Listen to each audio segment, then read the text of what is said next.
don't share your data anywhere. It's like fully private. And the best part is it works in real time. So as and when new members join in, you will get new recommendations.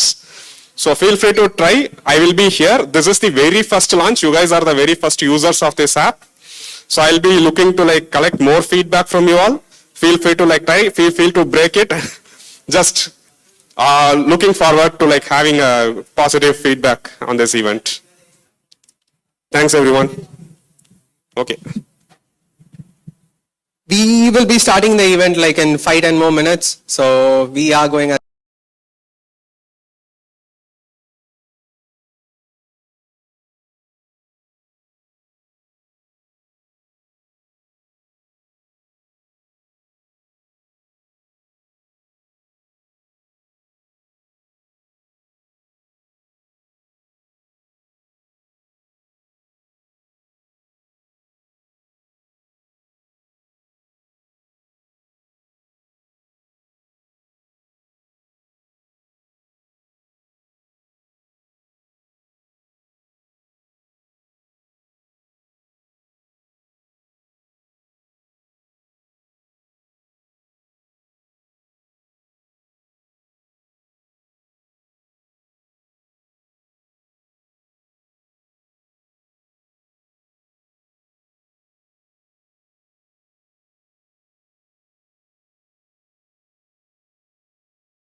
Hello.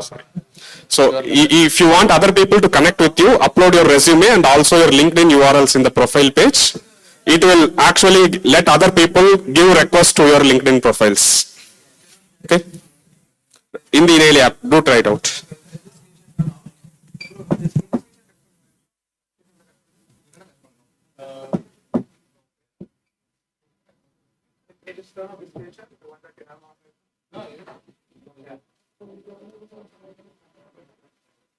So now, if you look at your screen share, it should. Yeah, I'll change it for you.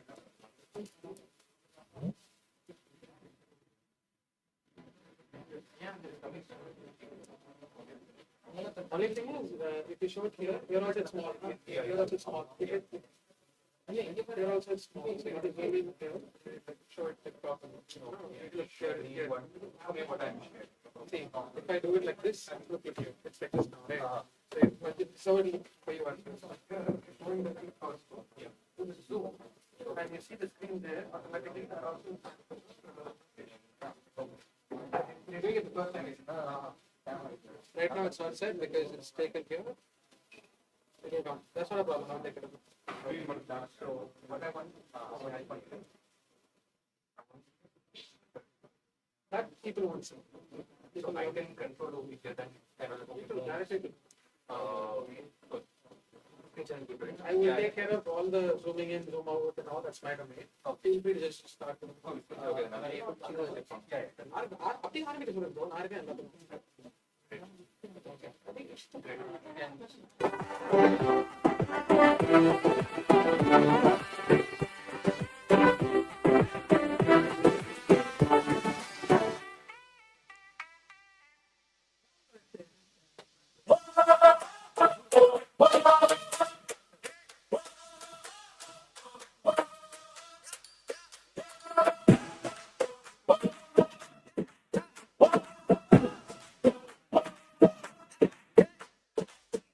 Friday morning, laptop in the bag. Salted from the shoreline, ideas in the drag. From Tidal Park to Gimby, they're bugging.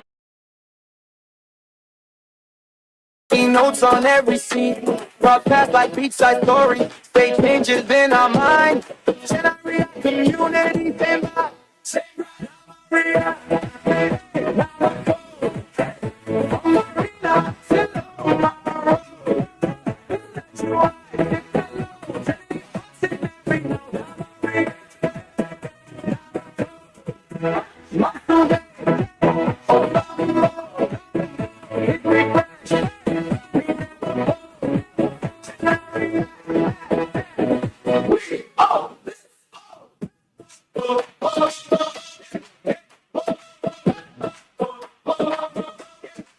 yeah, whiteboard full of scribbles, posters and timeless slang. Meetups under tube lights, late so horns that sang. Jaded jokes and filter copy, laughing off and push that bit.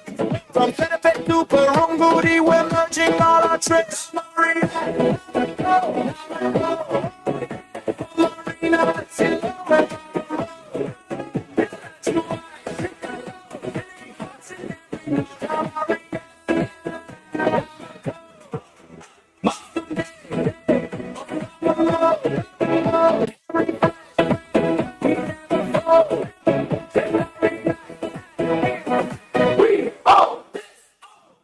Online, drop that link, raise that PR. Faster than you think, local roots, future bright. Chennai, we deploy tonight.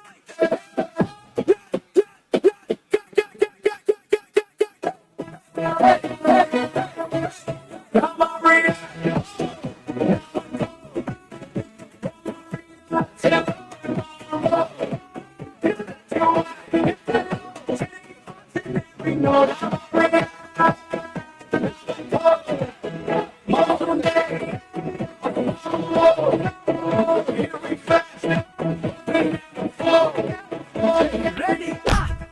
Chennai lam get two, beat two, correcta iruku. Come on, dance pandalam.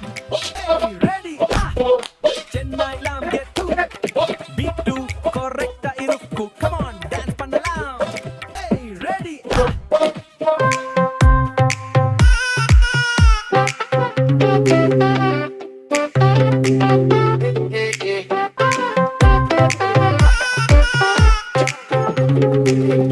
Anna Solomon's laptop in the bag. Salted from the shoreline, ideas in the drag. From Tidal Park to Guinea, they begging in the heat. Hot filter coffee cold and sticky notes on every scene. Top stats like beachside stories, they changes in our mind. Can I react community? Same vibe, same grind.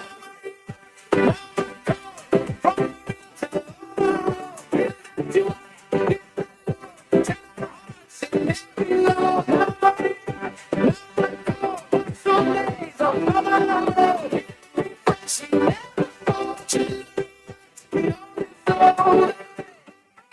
full of scribbles, post-its and Tamil slang. Meetups under tube lights, late talks, all the horns that sang. Take strokes and filter copy, laugh it off then push that Vic.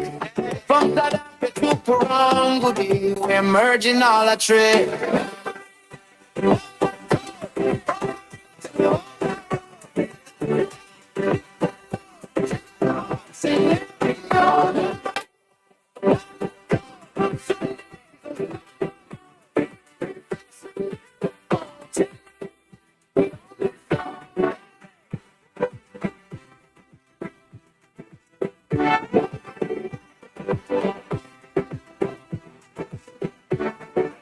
Who's online? Drop that link, raise that P off faster than you think. Local roots, future bright, Chennai react. We deploy tonight.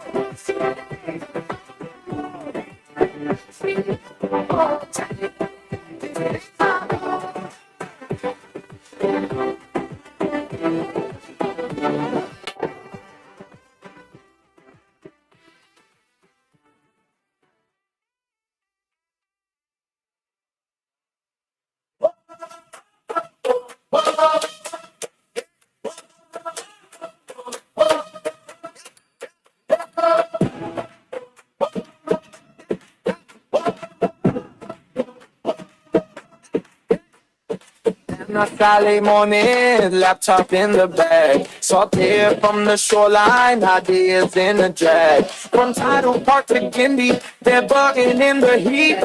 Hot filter coffee, code and sticky notes on every seat. Cross paths like beachside stories, stay changes in our mind. Chennai react community, fame. Say right, react.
Okay, all good.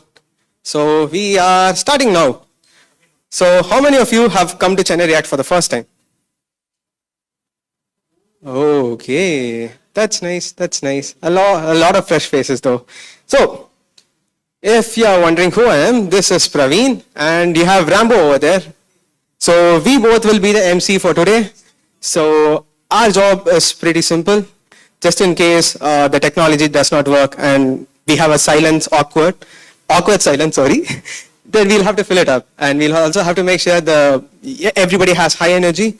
So I'd like to kickstart the day with a quote that I read. So lately I've been reading a book called The Diary of a CEO. So there's a quote in that book which goes like this. Those who hoard gold have riches for a moment, and those who hoard knowledge and skill have riches for a lifetime. True prosperity is what you know and what you can do. So if you have actually prioritized your skills and you have traveled all the way to Comcast, it's our responsibility to make sure that you actually go home with a new perspective and also with some fresh knowledge. So today's session, you're going to have a session on AI and one session on video optimization. And finally, we'll wrap up with micro frontends. So all are like, some cool tech out here. We have some really good speakers. So sit back, relax, enjoy. You could also scan these QR codes. So one is a WhatsApp community and the other is the Chennai React official page. So you could actually scan this QR code and join in the community. I'll give a second. If anybody is interested, you could scan these QR codes.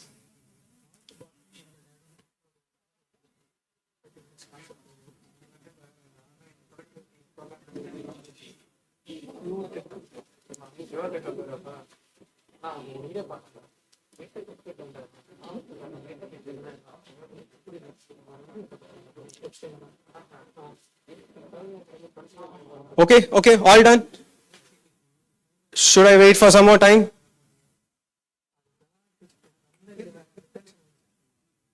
Yeah. We had some last moment preparations. We all woke up late. We came to the venue late. So we were doing a lot of last minute preparations. But yeah, so coming to the code of conduct. Yeah.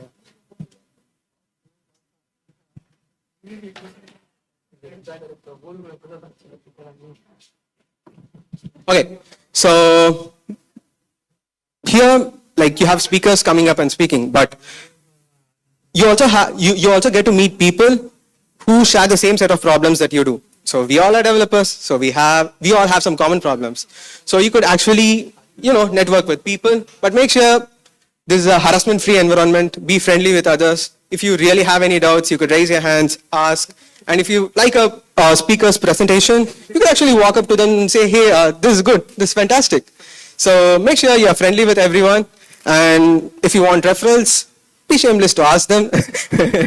Because I do all the time. So, and also, be mindful of your language, be respectful. Okay, and make sure your phones are on silent, and please don't talk to each other when the speakers are giving a session. So these are the points that Nikhil asked me to tell, so I've made sure that I've told everything. So, coming back to the agenda. I guess we are on time. So the first talk should start around 2:15 and it's 2 o'clock. So the first talk is by Shanthi. She is going to give a talk on micro-frontends. And then we will have a second session by Rishab. And this is going to be on performing large-scale migrations with AI. Then we'll have the LinkedIn giveaway. So how many of you actually posted last time in LinkedIn? Can you raise your hands?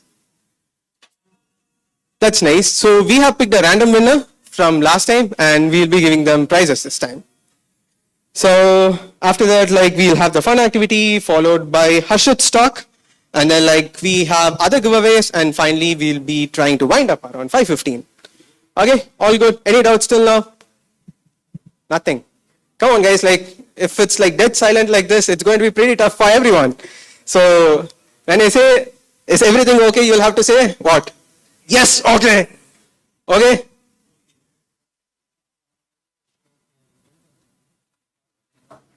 Okay, so since we have a lot of first timers here, so what is Chennai React? So Chennai React was started by Nikhil and Surya a couple of years back, and we are more than a meetup group.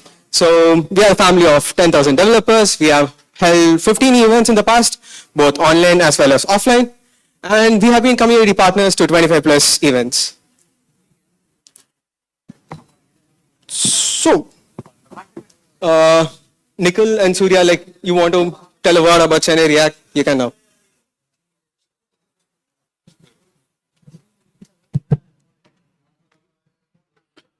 Hi guys. All right, the silent cloud. It's been 2 years almost. It was React Bangalore.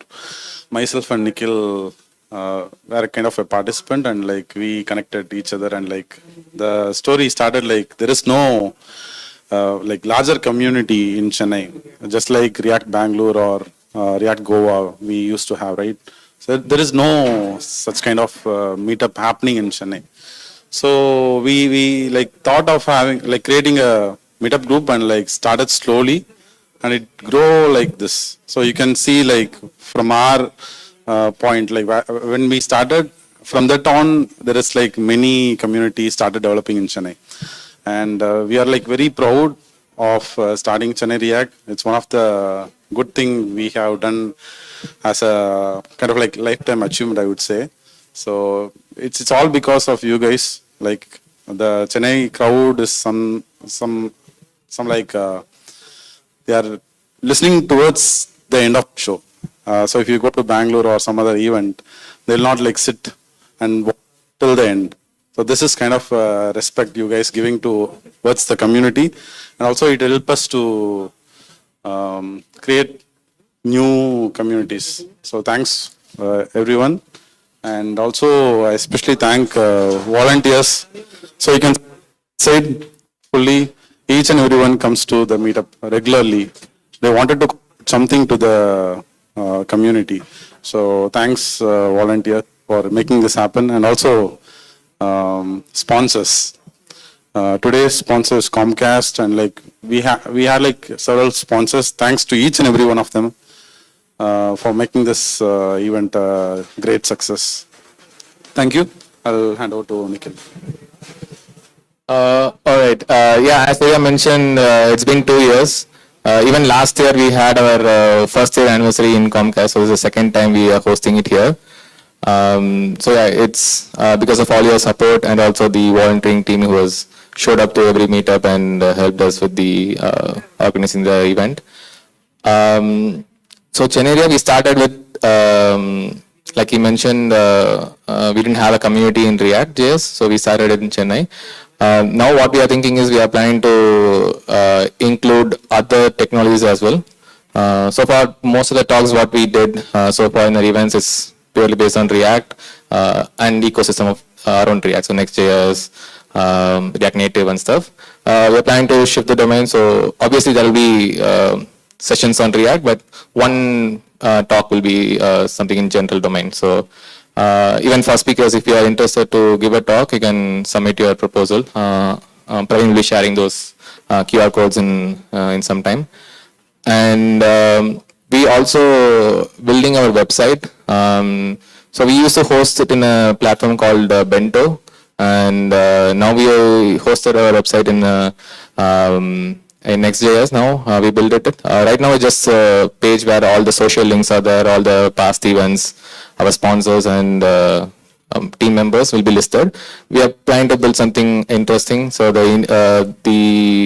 you can check out our GitHub. There we have a repo that lists what our plans are in a Notion page. If you are interested to contribute, you can message in our WhatsApp community or just reach out to any of us. We will help you onboard in our, it's open source, so you can just contribute, raise a PR, and then based on the plans, you can just approve it. So yeah, that's pretty much it. Enjoy the event. Yeah, thanks.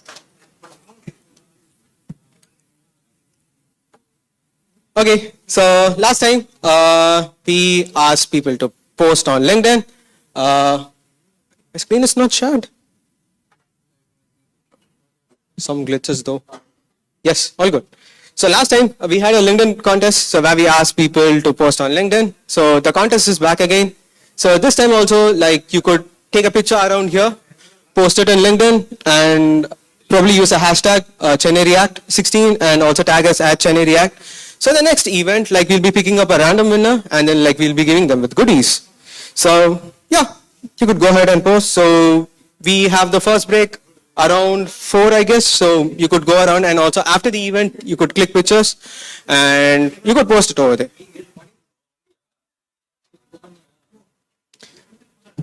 So generally what happens is, like, you know, the audiences will be noisy and the volunteering team will be silent. But it is very in contrast here. The audience are like pin drop silent, but the volunteers are making a blast over there. So yes, so milestones. As Nikhil and Surya actually said, so for the first few meetups that I attended, I traveled all the way to Bangalore. So I used to catch a bus or train by Friday night, attend like a couple of meetings in Bangalore, and then like again catch a bus or train, reach back to Chennai by Sunday morning. So when I joined Chennai React, ma'am, you could sit here. Yeah. So where was I? Okay. So when Chennai React started, I guess like I attended the second meetup. I was super happy that a community was actually there in Chennai. And probably after that, a lot of communities have come up. So super happy. I should be thanking a few people though. So first to all the participants. So I guess like the last meetup we had, they had actually given an orange alert in Chennai. But in spite of that, a lot of people actually showed up. So we are super thankful for you. We are here because you all have traveled all the way and come here. So thank you so much. And next to our speakers for generously sharing the time and experience and expertise. And finally to our sponsors, because of whom we are able to conduct this event. Just imagine if Comcast is not giving us this space. It would like take thousands or maybe even lakhs to get a place like this. So also thanks to all the sponsors who have supported us till for the last 15 meetups. And as Snoop Dogg would say, last but not the least, I'd like to thank all the volunteering team out there, but they are not responding to it. They are busy with their own things. But for showing up early, staying up late, making sure the event happens on time, most of the times though. We did have some delays every now and then, but yeah. So, and also finally for staying together as a team. So we have been together for the last 2 years and it has been wonderful. So super happy for them. Now we can actually give a round of applause. Everyone. That's a good audience. Guys at the last, come on. Let's give a big round of applause. I did not see you guys give applause. Ah, that's nice, that's nice. Okay. So, now coming to the sponsors. Oh, sorry, there's one more milestone though. We have Harish Rajendra here. He's a okay, how many of you actually know Harish Rajendra? He's a member of a community. Oh, okay, Rambo is a big fan it seems. Okay, so he has been a YouTuber and today he hit 1 lakh subscribers. Super happy for him. A community member. Harish, you can actually come here and stay. Come on.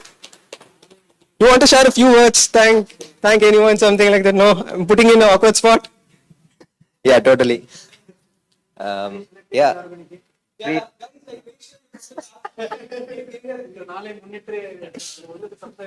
Okay, so all this happened because of my connections with the community. It was long back, I think 1.5 years back. I just had around 15 to 20,000 subscribers. And I had no faith that, there is an audience to see technical stuff. And I saw real people in, some meetups, and then we went to after party, not a party, but yeah, dinner. And then, we built a lot of connections. They gave a different perspective. And I believe after my first meetup, this could be my 30th meetup in the past 1 year. So my connections, and every single time I get a different perspective after each and every tech meetup, and that's when I started implementing whatever I learned into my channel, and there's the result. Thank you. Okay guys, as I said before, come to Taj tonight. Harish will be giving us a party over there. So going on to the sponsors. So for the first sponsor of the day, Comcast. Okay, so Comcast is the food and the venue sponsor for today. They deliver world-class broadband mobile entertainment that delights customers across the world. And they are also the largest home internet provider and the second largest TV company in US. We had our first anniversary at Comcast and we are having our second anniversary at Comcast. So thank you so much Comcast for supporting communities. And for the next sponsor, ImageKit.io. So they are the gold sponsor for today. So how many of you actually know like what talks we have today? We have 3 talks. Okay, that everybody knows, right? At least. Okay. So how many of you actually know like what are those talks? Okay, anyone from the audience, the first talk title? At least the person's name? Yeah. Okay. So, tell me your name and... Myself, Abhiram. So, this is my first React meetup. So, first talk would be microfrontends, using context and all those things. Yes, bro. So, anyone, the second talk's title? Anyone in the audience? That's nice. Okay, so start by introducing yourself. Myself, Ranjit. So the second one is the video optimization session we do have today. Yeah, it's nice. A third one? Anyone? People are like, trying to avoid eye contact. Just look away from him, problem solved. Anyone? Okay. So since nobody is telling, I'm going to tell. So it's optimizing video delivery. So that's the third talk. But the irony is, until yesterday 2 a.m., even I did not know all these titles. So 2 a.m. I started preparing, only then I understood, okay, so these are the 3 talks tomorrow. So coming back to ImageKit.io, we have one speaker from ImageKit. So Harshit, that will be the last talk for the day. Okay, so I forgot this. So what does ImageKit do? So ImageKit is a platform to optimize, transform, store, manage your images and videos. And how many of you actually got the t-shirt when you came in?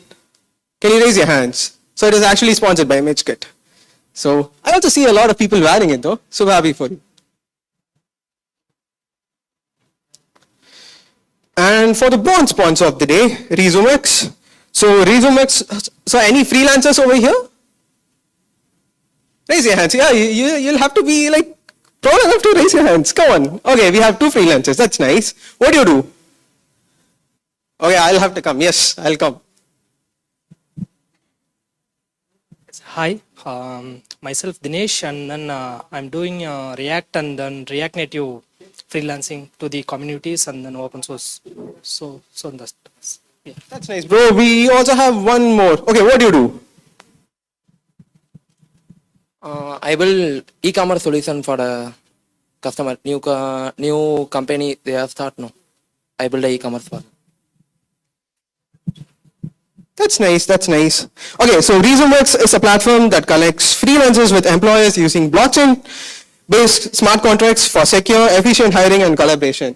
We also have a giveaway by ResumeX. For that, all you'll have to do is scan this QR code, okay, and then you'll have to register, and then like we'll be giving away 2 earbuds by the end of the event. So if you're interested, you could actually scan this QR code. So the giveaway will be towards the end of the event. So if you're interested, you could do it.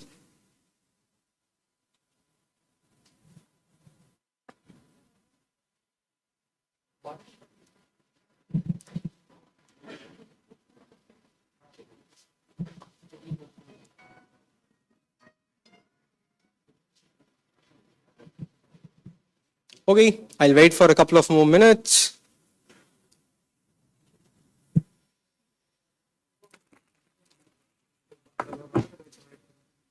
Okay, all good, all done, fine. Now for the first speaker of the day. So the first talk is going to be on rethinking React architecture from hooks to remote context. It's by Shanthi Palani. She's a technical lead at Talentship. She has more than a decade of experience, and one thing she's super proud of is like she's a mother for 3, and she's here. Let's give it up to Shanthi Palani.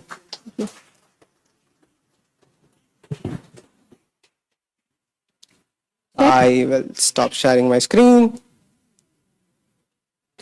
So hope you guys are able to hear me. Yes, right? Come on, guys. You'll have to be loud. You'll be like, yes. Otherwise, it's, it's lunch and, even the speakers might sleep. So it's going to be difficult. You'll have to be energetic. Is it okay now? Okay, thank you.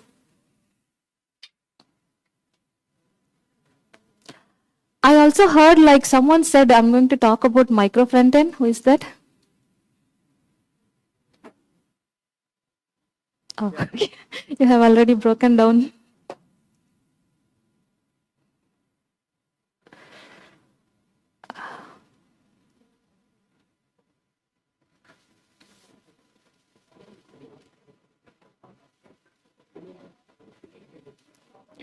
Okay, I'd like to start from a thanks note. Thank you, Praveen, for the wonderful introduction. And good afternoon, all. My topic for the day is rethinking React architecture, where we will be talking about hooks to remote context. And then this will be our agenda for the day. Today, you'll be seeing a new concept called a remote context, which helps to data sharing between cross bundles in the distributed system. which is nothing but micro front end. Okay, since Praveen has already covered, let me jump to the topic directly. Before jumping in, I would like to start with a quick question. So, do you know what architectural pattern your current project belongs to? Praveen, mics, please. Anyone like? Okay.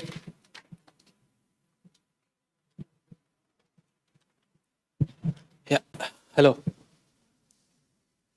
Hello, Shanthi. Yeah. So currently we use micro frontends with Rust-based enhanced RS pack, CLI and core. Have a host and a remote app. So simply my host consumes the remote app directly whenever the route is being available. Interesting. I use also TanStack router and TanStack forms for all those things. Yeah. Thank you. Anyone else? Dude, like, thank you so much, dude. You're the only responsible audience, you know. Your community. So I've been a speaker. So Oh, that's nice. That's nice. Anyone? It is okay if it is a single React app or a modular monolith or close to micro frontend. It could be anything. You need not answer only if it is micro frontend. It can be anything. Okay. Let me put it this way. How many of you are using micro frontend architecture in your project? Interesting. I see the hands now. Good. And rest of you, you'll be heading there soon than you think, because we are not developing simple application. We are developing enterprises level application where micro front-end architecture really helps you to scale your applications well.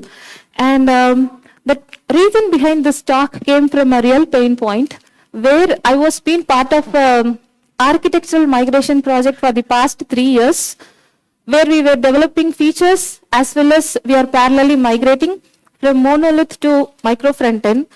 The challenge that we faced there was data sharing, which is state sharing between the micro frontends. We does not had a straightforward method or a quick way to achieve that, and that was the real pain point. And as engineers, let's break down the problem statement and let's discuss the solution for the same. So let's stick to the agenda. And here is why our architecture starts to break as the application scales. So these are the 5 points that I'll explain quickly. Let's zoom out. Actually, React works perfectly. Hooks are beautiful, contexts are simple, and states are predictable. Only when your application is a monolith. What happens when it scales? It will start breaking because React was designed only for a single app boundary. So the mental model will assume only one application, one bundle, one deployment pipeline, and so on. So, and within that boundary, everything works perfectly. But if that boundary disappears, then things starts breaking. So the second thing is, teams and deployment scale faster than the architecture. You might have started with a simple team of 5 members. Now you might have ended up with multiple team members, multiple features, and multiple things, where you also have to scale your architecture according to your features and team-wise as well. If you fail to do that, then your application will start to break. And then shared states become shared responsibility. Of course, if the state is shared, it is no more local global state, it is called politics. Because who will own it, who will change it, and who will review it? So everything will become a blame game. If something breaks, people will start blaming because of this team, that team. No one will get the ownership. That is another reason why your application will be breaking. And context hooks, they also don't cross bundle their boundaries, because the React patterns itself is designed only for your single app tree. Again, coordination cost increase. Yes, of course, if teams increases, multiple meetings has to be conducted for coordination, version management has to be taken care, and more integration points has to be taken care. So these all are a few reasons why your application breaks when you scale your application. And the main challenge with context, hook, and global state in micro frontend are as follow. Already the 3 points we have covered in the previous slide, because like simply one micro frontend cannot use its context from the like other one. Though the both widgets sits on the same screen, it will not know what the other one is sharing or what the other micro frontend displays on the screen. And yeah, so coming to event-based concept, most of the teams switched to event-driven communication, but the events are fire and forget. What happens if a micro frontend loads late?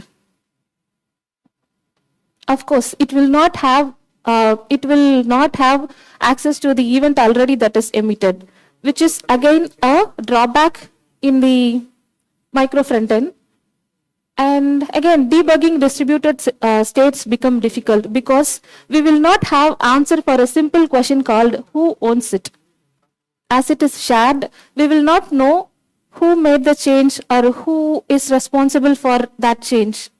So these are the few challenges that we face in micro frontend. Let me explain in a small pictorial representation. So in a simple monolith React app, the context sharing or props or state can flow flawlessly within the single React tree. Whereas in micro frontend, I have like taken some 4 micro frontend where 3 of them are plugged to the container micro frontend. So here, the context sharing between the micro frontend 1 and 2 and the state sharing between micro frontend 2 and 3 are not technically possible with the current architecture, whatever we have. That is when we are introducing remote context. So this is the important point which is going to help us to cross bundle boundary communication. Okay. So let's break down what remote context is really. It is again your context like API only. So you are going to just simply use const of value, set value equal to use remote context with some parameters. So from a developer perspective, nothing is scary here. It is again simple, which is written on a lightweight pub/sub pattern. So this is the key idea behind the remote context. We are going to use the pub/sub pattern to achieve the remote context. So it will resolve your independent deployments and preserves team autonomy. So each team can deploy your applications independently, irrespective of what is happening in the remote context, because remote context again deployed independently, irrespective of what your micro frontend does. But you can keep subscribing and publishing from the remote context. So your team's autonomy will be preserved with the help of this remote context. And yeah, so regarding the state replay, we said if a monolith or a bundle loads late, what will happen? It will lose the events. But with the help of remote context, we have the provision for state replay. Whereas once it loads, it will have immediate availability of the state will be present for the latecomers also. So it won't wake up like an unknown person. It already have the values, though it loads late. And framework agnostic under the hood. Actually, we have written context only on top of pub/sub. So under the hood, it is again a lightweight JavaScript pub/sub, which other technology, which means non-React applications also can subscribe your remote context, which is another advantage in this concept. So let's see in the architectural way. Okay, I have just given a high-level architecture. Also, I would like to mention, when I'm giving you the demo, I won't be walking you line by line because it will take a lot of time. I will give you the idea behind what is in remote context, and you can explore later like how it works in the background. You also have to know about PubSub concept, which I can give you the terms and techniques which is behind the PubSub, but I may not be walking you through line by line, which I want to mention ahead. So you can see here like a remote context host which will access a singleton, and with the help of shared event, which we call it as bus or channel inside our code, will be available as a like standalone application. Using our publish and subscribe method, other micro frontends can subscribe to it and publishes its own channels or own updates to it. Is it clear? Okay. So in a one level depth, the above two things will access the PubSub engine, and then it is the only thing which manages the replay. The state replay is managed by the remote context host, and it also catches the history. But coming to performance wise, you can catch the history only to a certain extent, because your application load will increase later. So you have to do certain things carefully, and this is how the micro frontend will publish their channels. So the channel I mean is app:theme. It is a simple syntax. This is the channel name we will be using to publish or subscribe. So for example, this will be the same set of, for example, I will show you in the demo. So I have used the same name. I have a container micro frontend, I have a testimonial micro frontend, and I have a pricing micro frontend. The container will publish app theme and user profile to the remote context, whereas the pricing also publishes a pricing selection. Also, it subscribes both apps theme and user profile, whereas the testimonial subscribes pricing and apps theme. So this way you can subscribe and publish like any state or any data that you want to get to your micro frontend. And yeah, let's go to the code. Between you guys clear, right, what I'm talking about? Yeah. I'll also quickly give you the demo, and then I'll take you to the code. So this is the actual micro frontend that I'm running. It's a simple application. Don't think like, do we really need micro frontend for the single page? No, not required, but just to break down, because I don't want to show a lot of fancy stuffs. I just want to keep it simple. Here, the pricing, it is a separate micro frontend which is running in port 8081. I have plugged the same in the container micro frontend, which you can see at some point. The same pricing runs as a standalone, as well as I have plugged it to the container micro frontend. Same as testimonials. Testimonials also I have like plugged to the main container. Here I also have a context flow visualizer, which is how the remote context is flowing. I have like the history and how the other micro frontends or the latecomers refers to the context. All these things you can see in the context flow visualizer. It is just for our debugging purpose. It has nothing to do here in the UI. A simple thing is this theme part. This belongs to container app. If I change the theme, what do you think? What will happen to pricing and testimonial? It also gets updated because because those individual micro frontends has already subscribed to the containers app theme, which I showed in the architectural pattern. So if I change, of course, the pricing also adapts to the theme. The testimonials also adapts to the theme.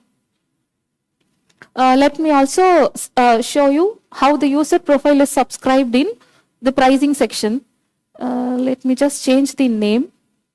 In the pricing section, it will has the name whatever I changed in the container. Actually, this is again a different micro frontend. You have to think in micro frontend perspective.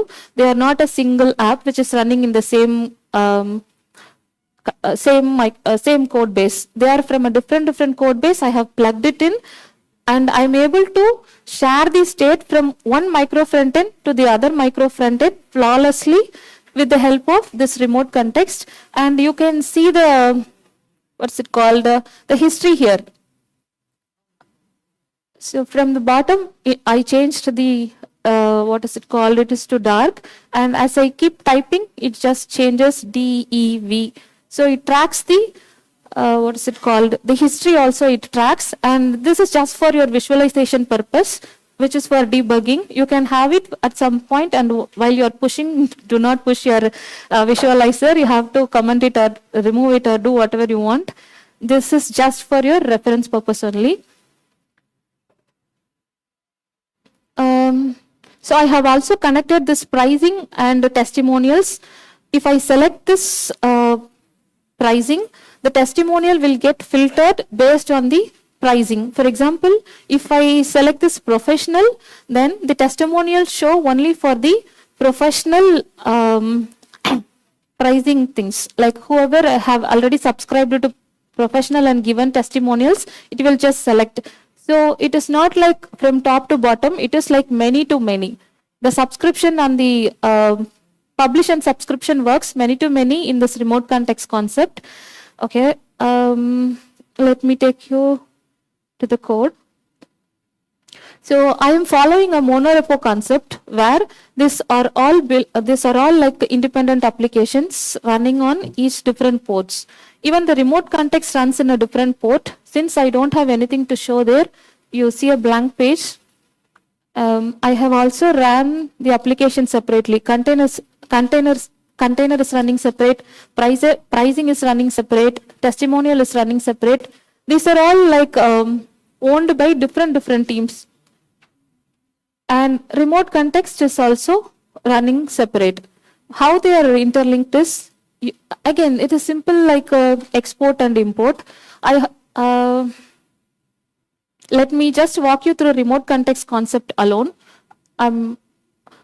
Again, it is the same React structure where we have an index. This is just for the import and export purpose only. This is the main hero, which is remote context bus. We are creating a create remote context bus. Again, I'm not going to walk you through line by line. Just the idea. I'm going to just give you the idea behind the code. Maybe you can walk. I'll share you the code base. You can like explore it later. We have a subscribe method. Is it visible at the last? Do you want me to zoom? So there are only, you're able to see that? Yeah, there are monitors behind, so Okay. people are watching there.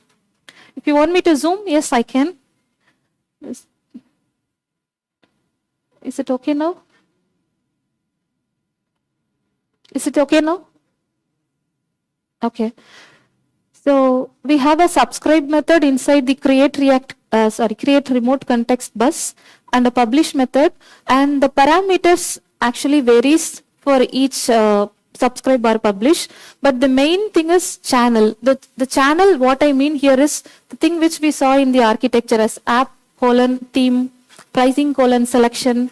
Those are called as channel here. You can also name it as event or bus or whatever name you refer to, you can use it, but I have used it as a channel and a callback method and other option. This is to track the source, like this is an optional one. That's why I kept the name as option, because we have to know like where this state is coming from. You have to know the source, right? Then that is the real win, because earlier as a drawback we saw who is responsible for that state change. We don't know the answer. This time we have to know as part of remote context. So I have also introduced a source name where initially it is unknown, but if it comes from a container or it comes from a testimonial, I'll pass the right name along with it, which I'll show you in some time. So the main methods are subscribe method and publish method. I also have get state, get history method and get channel, and the list of subscribers to a particular channel. So lot of additional methods are also present. And one more thing we all have to remember is we also have to have a way to unsubscribe whatever you subscribe, because there are few monsters behind the bed which will bite you if you are not careful. Because what happens if you subscribe a component to the remote context and the component unmount, you forget to unsubscribe, what will happen? The reference will stay forever in the memory, which is like you are inviting a friend to your party who never leaves, who comes with a lot of luggages and making the party slow down until it crashes. Like the party, I mean, is your application. It will crash your application. First, it will slow down your application and then it will crash your application. So you have to keep in mind to write unsubscribe method for whatever subscription you are writing. You also have to follow the same in your separate containers. So based on, maybe I'll walk you through later. And this is the actual context. Actually, here I have like created the PubSub alone. And this is the actual provider which use our create context. So basically, the idea behind remote context is context plus PubSub method. The combination of this two resolve the cross bundle boundary communication. That's it in simple terms. Maybe code, because until you don't know PubSub fully, you might not be able to understand this. So take a look at the PubSub later, and then you can walk through this code. But the base idea is this one. So here I have been creating the context based on the previous PubSub method, whatever I have created in remote context bus, and then I'm exporting it as a remote context provider, which I'm using in this use remote context. So this is the final one, which will be called in all the other micro front-end applications. So if you see in pricing, under components, I'll directly use this use remote context from here. So this is based on module federation. The container app actually have the configurations here, like what are the remote applications I'm going to plug in. This is the base syntax for a module federation. So I have plugged pricing, testimonial and remote context as well, because remote context also acts as a separate micro front end here. So it is necessary to plug that to wherever you want to like use it. If I talk much about the code, you'll get confused. So I'll keep a pass here. Do you want me to walk through anything else in the code? No, right? So let me quickly show you how it's been used across the application. So let me go to pricing directly.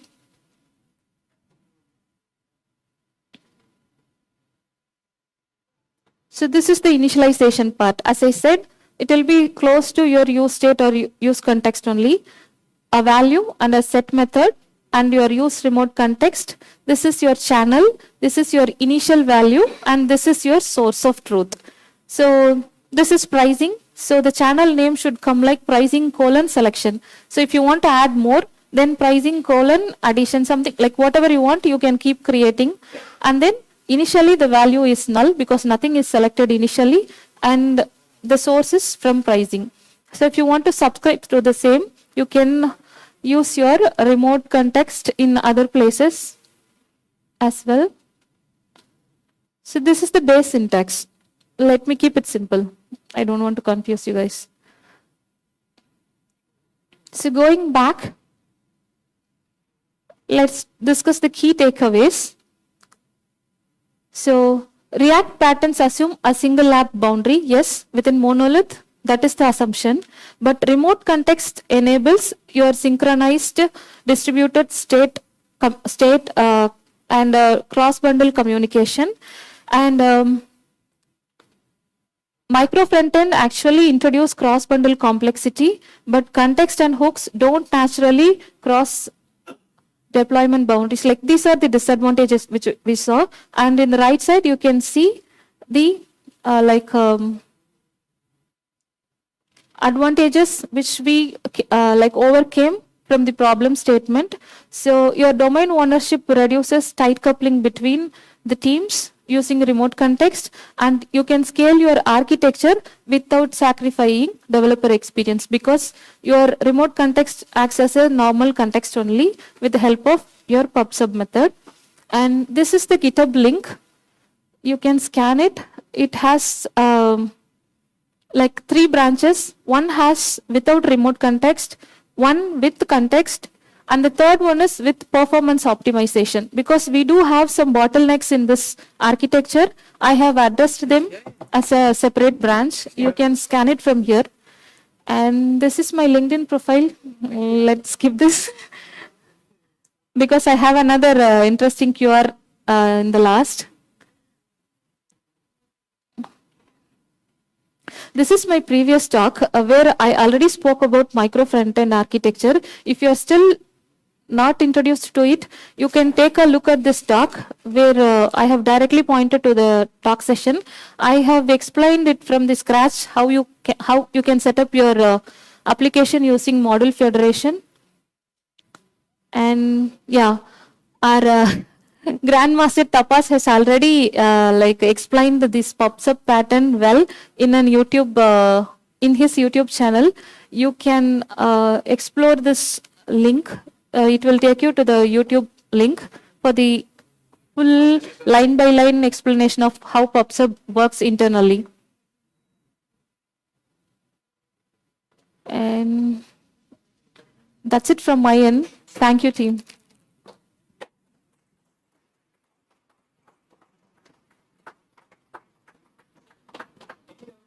Yeah, I know you will have a lot of doubts. This is a tricky topic. Until you work in micro front end, it will be a little hard to understand what I'm speaking. But once you start, Hello again. Yeah. So one question is when using context API, so whichever children you pass inside will get re-rendered. Is it right? That is right. So what is the advantages of using it? I mean, like we have multiple large components or large application remote apps. When I use this pattern and render it, so I might get the re-rendering issue, right? So a lot of things might re-render again and again whenever the context changes. For example, you give your name changes, Shanthi Palani dev, then the whichever component that consumes it, it's already re-rendering. So is it a disadvantage here using context? no. Here the pub/sub will cover this because it will only re-render whichever application has subscribed to it. It will not re-render all the applications inside the micro frontend. It will only re-render whichever is subscribed to that particular channel or particular operation. Okay. Another question is, have you used ZooStand or Redux to share the state? No. That's an unexplored topic. I would like to know if I have used it. Actually, Redux you can use, but it will introduce again coupling between the teams. It will resolve your cross-bundle communication, but it will introduce a tight coupling between the teams, which is again a disadvantage. Yeah. So, going for ZooStand or Redux is not advisable here if you are using distributed architecture. Okay. Yeah, that answers. Any more doubts? Okay, I'll just one second. I'll come. Yeah. Thanks for the session, Shanthi. I have one doubt. If two micro front end, both they are trying to communicate each other. I mean, something they are changing. So we are re-rendering at the same time. For example, micro front end one change something and publishing something. The same time, MFE2 also trying to publish something. Will that cause any issue or else will it break anything? No, it is like many to many only, so it won't break things. So to answer this, you have to again, you can see how pub/sub internally works. So it won't break actually. They work concurrently. They work parallelly. Okay. My question is for example, based on changes whatever happening in MFE1, it's going to be changed some values in the MFE2, but the MFE2 it's already changed means the value whatever is going to be pushed by the MFE1, in that situation how it will be react in the MFE2. That's No, we will handle it in use effect, right? If it changes, the decision is ours. We are going to use the changed value or we are going to keep it the same. okay. so the decision is with us only, like how we are going to handle it. Okay, that makes sense. You'll get the new updated value, but how you are going to play it within your micro front end is up to you. With set of condition, we can. Yes. Yeah, makes sense. Thank you. Thanks. Okay. Maybe questions we can take it later. Yeah, sure. I'll be here until the break. Let me add a closing note alone. So for your micro front end dashboard, PubSub is a right way, right choice of communication, but you should use it sparingly, because keeping the majority of your state local, only the critical things only you have to share. You should not share everything to everyone. Only the critical states that is required for the other micro front end alone, you have to pass it to publish and subscribe. That's it. Thank you.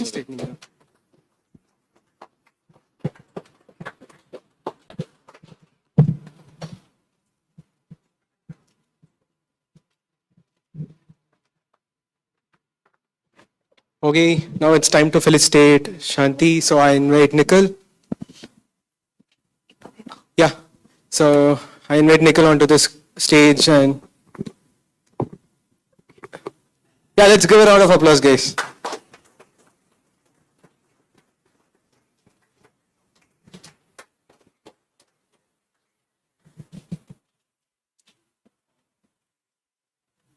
Personally, like loads of respect to her because she has a 5-month-old kid at home, and yesterday we took a call around 2 a.m. So thank you so much for coming.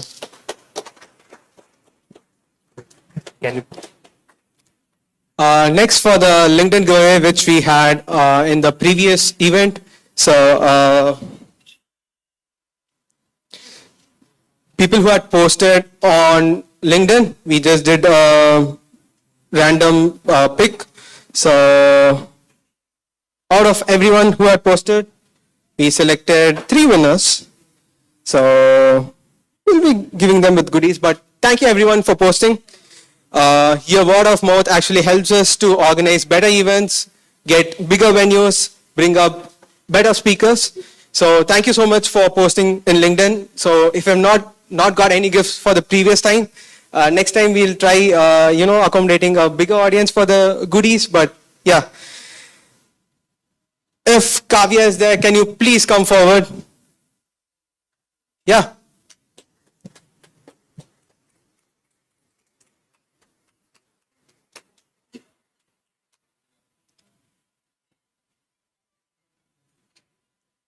He had some confusion on who has to give it, but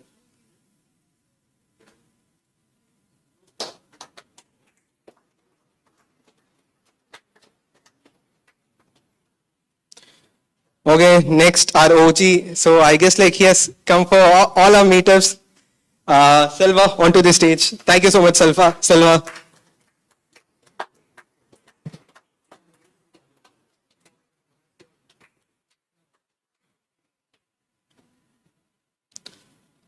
And the final, Devi Priya.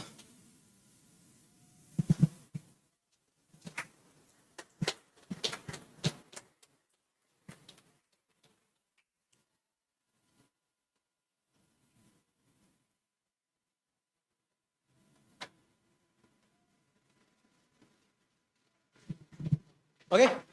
So before we go to the next speaker, we'll just do icebreaker or something like that. We had one talk completed. Okay. So what we'll do is either any one of you, it could be anyone. Okay. Any one of you could actually summarize what had happened. Okay. Otherwise, what I'll do is I'll tell some random number and that person has to kind of summarize. Will this work? What do you say? So you all can either say yes, we'll go ahead with this, or else you can say no, and probably the next speaker will come and speak. What do you say? Oh, okay, fine. Guys, come on, at least say some yes or no. It shouldn't be like this odd.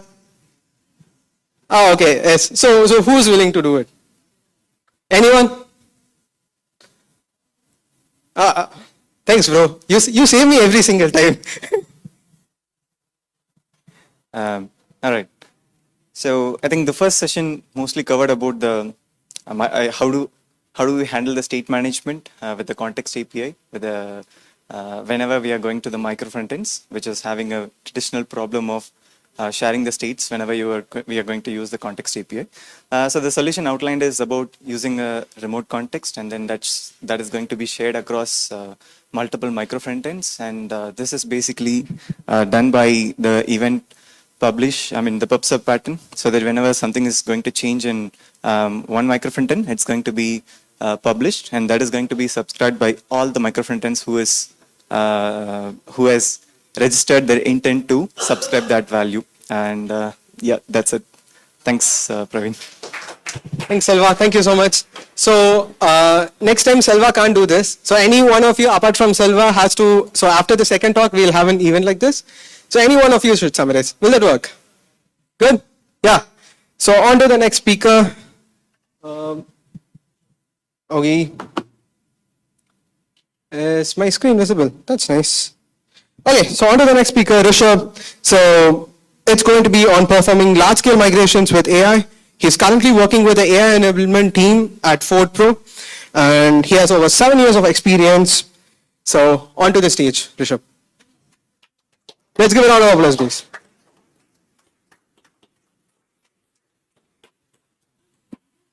Just to check the mic is working. All good? Yeah. Okay. Try to share. I'm sharing. Yeah.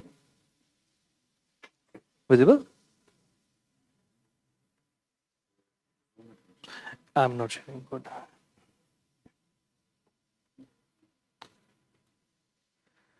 Cool. Just to ask, who has been using AI right now into their day-to-day work? Raise your hands. So many people, right? Should that question be even asked? That was my perspective over here. Yeah. So, who has used AI in performing, let's say, migrations or modernization? Okay, I see one. Use AI to generate code for front end, back end. Okay, so yeah. So I get the audience over here. So today's talk over here from my end is how do we use AI in performing large scale things? We are focused right now with smaller things as well, but how to create a workflow or workbook which you could showcase as a pattern and kind of like to perform large scale things, right? That's what we want. We also will focus on, it's not just you part of the team, there are multiple people in the team. How do we enable others over here? You could be one of the experts or people to know to do things, to perform these kind of things over here. So we'll talk in generalized way over here. Sorry to say I won't be able to share any code or prompts over here, but I will be giving a high level talk over here, like how could you create those things or how could you create that workflow over here. So over to the next slide over here of what I would be presenting. So today we will talk about few things over here, and it's like everything is interconnected. It's not like, okay, you use context for one thing, but prompts for other, and then test cases for something, skills for something, and whatever, right? Here we will talk about how these dots connect. Okay, so we'll move on to the next slide. So, introduction, right? As I was saying that, okay, this, the migration or modernization have always possessed or consumed each and everyone's time over here, or product team's time over here, along with cost, right? A migration or modernization effort would take at least what? Like if you think about your, as Shanthi was talking about, that they were doing a 3-year architectural upgrade. 3 years, oh my God, right? Like in this era or in this time, 3 years is too long to get things done.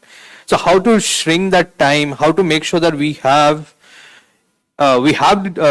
belief and dependency on AI, because at the very end, I have been, like everyone over here is using AI, but do you believe that code it generates? Yeah, right. Like we all have that, hey, what is it generating over here? Is it right or wrong? So we will be talking about how this process is coming up, and more or less how this process is broken down into three particular part when you're doing any migration and modernization. So three particular part which is present is your analysis, like you will analyze your legacy code, how it's built, what's being used. If it's a 20 or 30-year-old code, let's say JS based on JSF or Cobalt or whatever it is, I'm not an expert here, right? I'm not an expert with JSF and everything or Cobalt. How do we? So we have to spend that time over there in the analysis. On top of that, you have to write that conversion code over here as well, right? And at the third end, whatever you do, you'll always miss that particular one scenario in what was covered in the previous legacy application, and there comes the verification and bugs and everything comes into the picture. This whole, if you take it as this three process as 100%, analysis usually takes around like 40% of your time. Okay, because if you are doing something like JSF to this, I don't know JSF, I would need to learn the JSF and see the pattern, what's happening. I have not written the code, how the time permits and everything. We need that time over there. Writing the code itself would be around 30% of your time. And again, 30% is just left for verification, because again, you have to write the code, update, hey, test this, test that, and everything.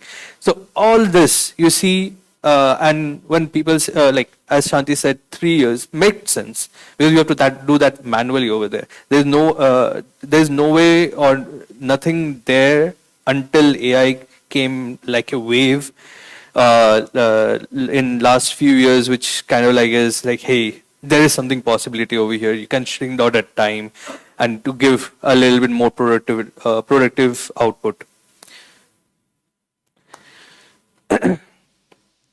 Sorry. So, coming to the next slide, which I would say is the crucial and most important step over here. When you have created any or your legacy application, you will do a particular analysis first, right? And that takes, as I was saying, 40% of your time. But when you ask the AI to do an analysis as well, it kind of like performs an high level analysis and kind of like gives you some idea of it. But if you do let's say if you ask the AI, hey, I want this project, which is the legacy application, to be analyzed and get me a architectural overview, as well as the business logic, as well as what are the verification or the test cases which were being performed. It takes a lot of time over there, right? So, and on top of that, the AI, the analysis which the AI generates, it's always very, let's say, I would say half written. Okay, so it would give you some analysis, but it's not that accurate. The analysis, as per my experience, it's always like 50%. And the reason is why you're giving the whole context of your project over there and asking the agent to like, hey, go check out each and everything over here and do things. Okay, so how to create a context which helps or is more accurate. Let's say, I'm not saying it will be 100% over here, but accuracy increases from that 50% to around 90 to 95% over there. There will be still problems or mistakes which the AI will make, because hallucination is there. You can't remove that. So how to make that? So you take, let's say, a business logic or module of your legacy project, ask the AI, hey, generate the context module wise. If you try to do it project wise, you will be prone to like errors over there in the in your documentation. And also, like if you have like checked out the blog post and everything, or the let's say research work which has been done by Meetup and other reputable researchers, they are saying that when you're providing, let's say, 100,000 more than 100,000 tokens of context to the AI, any AI model, it sharply goes down. Your accuracy and it sharply goes down. So that makes sense, right? Like when you are providing smaller chunks of work, we have seen that it's kind of like doing a good work over there. Like, hey, check the logic over here. It's breaking. Why it's breaking? Because the context over there is so small, it knows like what is breaking over there, right? So the go-to way what I would follow to create the context, it takes time, by the way. It, like for example, if I have to based on my experience, it takes around 3 to 4 days just to create the context. Okay, you may or you can skip that and do the 1 hour work. Okay, and which will be very much inaccurate. I can guarantee you with that. So it you have to take one file, one function at a time, and kind of like generate the context. 3 to 5 days of or 1 week of time is still better than inaccurate work generated over there. So creating the context is always divided into 3 structures, which you see here. The structure, like as I was saying, the architecture, the business logic, which I was saying as like the functions and the APIs, what business logic is present over there. And at last, where you are migrating, what is the coding standard over there, what rules are you following over there, and everything. You have to create this, and when you're creating any context, do not create a context, one context empty file. Okay. You have to create multiple context empty file depicting, let's say for one, let's say module 1 dot md dot context dot md file. Okay. So, if you, and for example, the other thing which I would also request, like whenever you're creating now any application, create a README file just to, or ask the AI to create the README file. Okay. It allows you to do future AI works, and because now that you have the understanding of, and you can verify, hey, this is this code over here, or this documentation which the AI generated is wrong or something. Way you have to change in this way. You make that effort right now, so that in future, when let's say right now you guys are at React, tomorrow some other tech comes and you have to migrate into that, it becomes easier.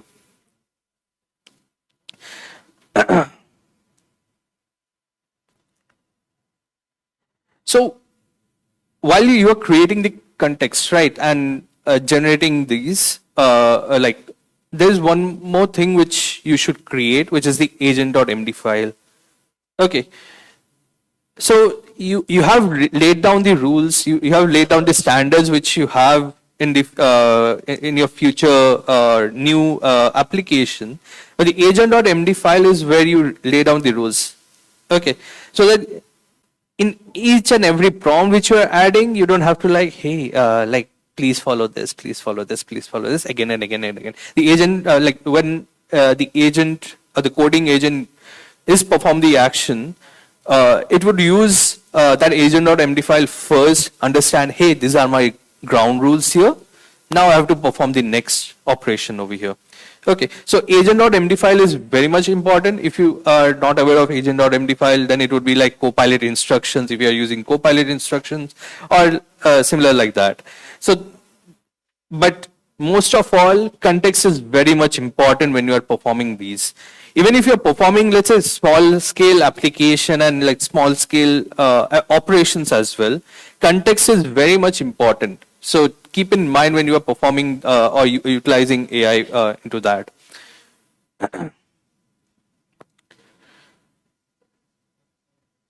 So you guys may think like, okay, why test cases, right? And I would suggest like use like write your own test cases. But more or less right now, what I'm doing is like, hey, these are the user flows over here. Generate me a test case. So, but I would still ask you to like create those user flow, or you can use that analysis which you have created in previously with the for the context itself. And now that you have the analysis from the AI done already, you can utilize the test. You can create the test case before even kind of like migration. I have not even come to migration right now. So you have to follow these steps because test cases at last would be utilized as a validator of what code has been done Okay, you can like by test cases. I mean like integration. If you're writing API flows, you have to definitely write integration test cases over there. UI flows also integration test cases are very much important over here, so that the AI could test it out. Okay, here this 1, 2, 3, 4, 5, 6, 7, and 9, 10 are followed through. It doesn't. It's not kind of like just generating and hallucinating over there.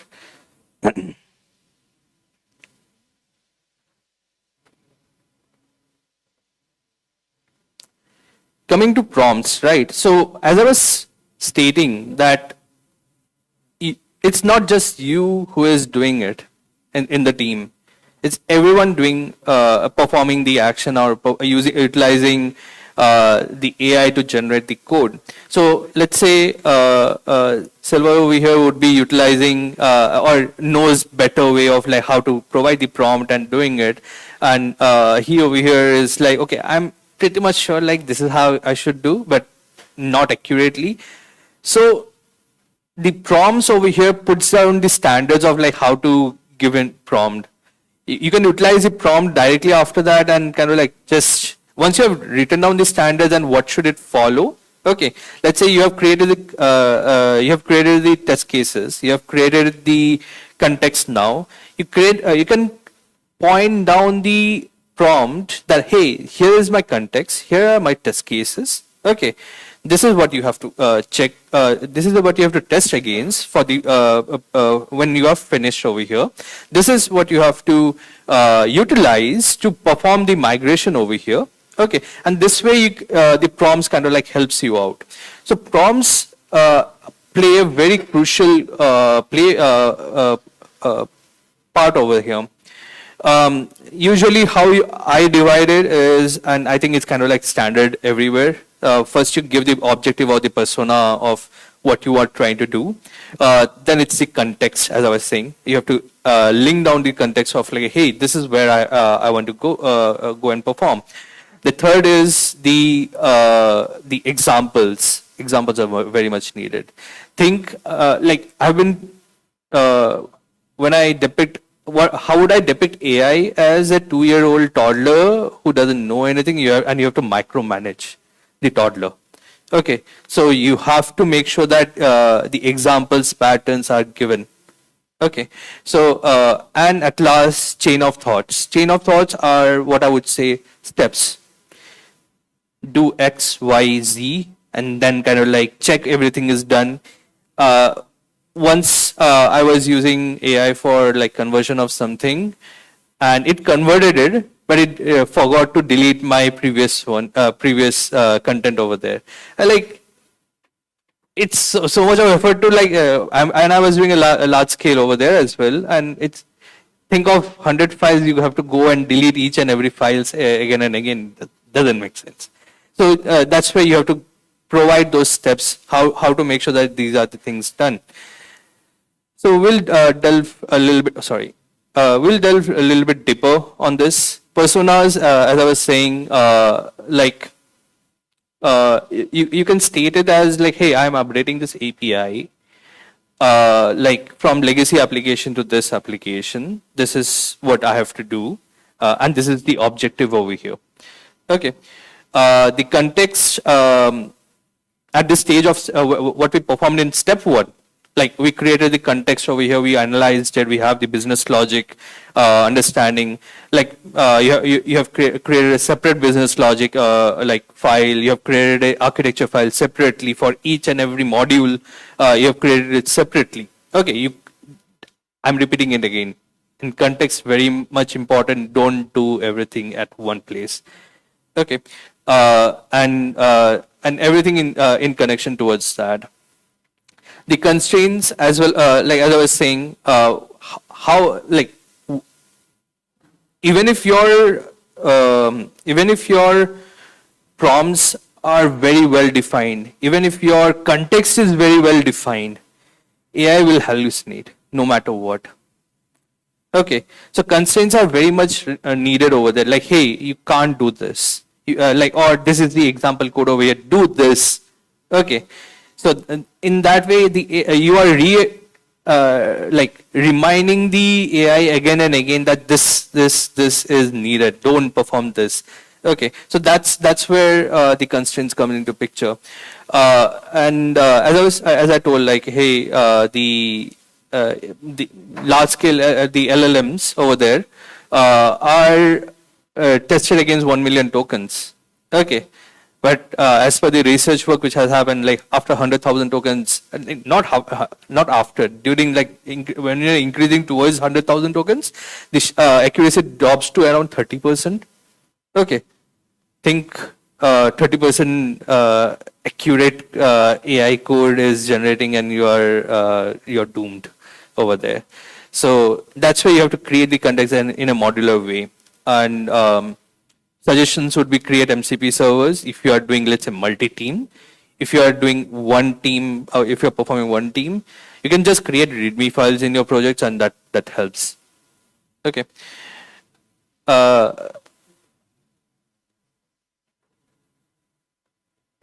Yep. So again, examples, make sure that you have defined examples. Like my approach would be always, I would first do the migration of that smaller module or a large module. I'll do two always. One which is very simple, easy to understand. One which is very complex and very much like it's you will bash your head to do it. Like it will take at least 2 to 3 weeks to complete. Okay, like I'm taking validation and everything over there. So I will do both. And then I will use that as an example and ask the AI to analyze, hey, this is what I did. Okay, check the code out. Lay down the ground rules over here. If I don't like the ground rules, I will also add it. It's not like whatever the AI is creating on those ground rules, you use that. Okay, please make sure that you add you verify what the AI is generating, and then kind of like move ahead. Don't blindly accept what it's giving it to you. And at last, chain of thoughts, it's very much needed. Once you have everything into the picture, the AI will still be like, hey, I should do, let's say, I should read the context at the very end. There may be a point on that as well. So how to make sure the AI does the steps you want it to do. Like as a software engineer, I would like to first read the analysis, what I have here, then write the like test case, then like convert the legacy code to the modernized code, then run the test case, run the build, run like validate whatever is going on, and then kind of like, okay, now once everything is done, I want to, like, let's say, make a DB call and kind of like see that or use Postman or curl, whatever you guys are using, to see that if the API is working, which I have created in the modernized. And if the and on top of that, if I want it to like check that if the code which is if the API which I'm posting the data, is it in correct table, or is it uploading the correct knowledge over there or not. So you have to make sure that these steps are written down. And coming to the last phase, how to validate things, and let's say to perform DB actions, AI wouldn't know how to perform that DB action, like, because it's in particularly, AI doesn't know where your DB is hosted. It doesn't even know that, is it like MySQL, or is it a normal SQL database. So we have something called skills there. So skills are particularly useful and very much useful to connect these dots, the last section of the dots.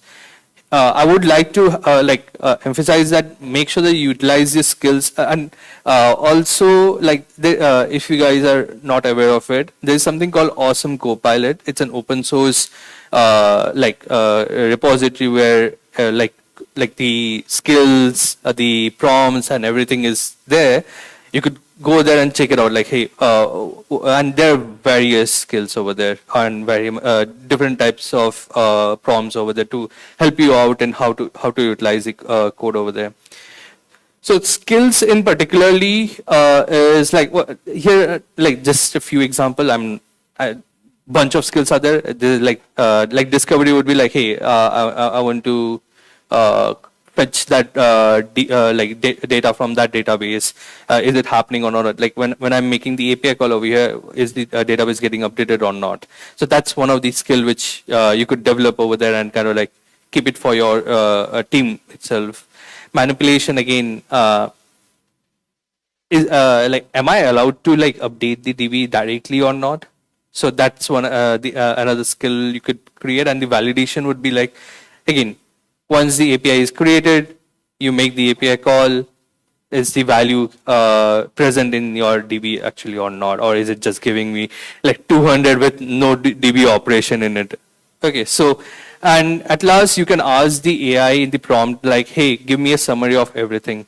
Step 1, step 2, step 3, step 4, step 5. Give me a is it done or not? Is it done or not? Is it done or not? Is it done or not? So coming back to that first slide of context, what I would usually do is I would also create a separate like to-do file, which the AI would keep on doing it.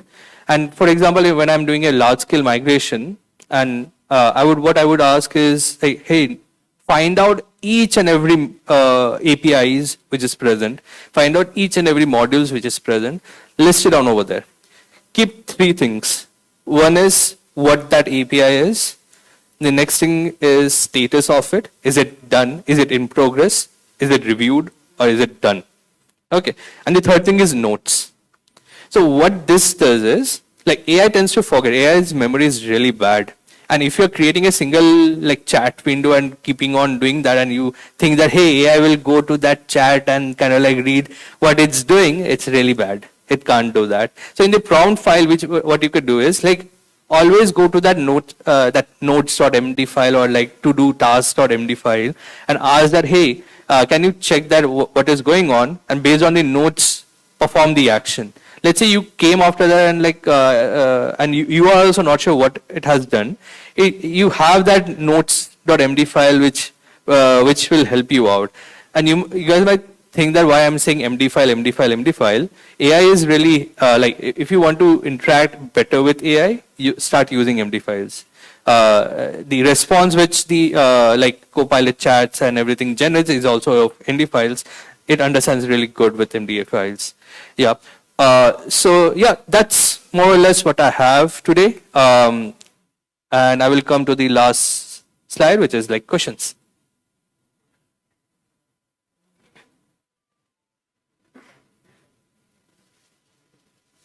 You can also connect with me in LinkedIn. That's the QR code if you would like to. But yeah. Any questions?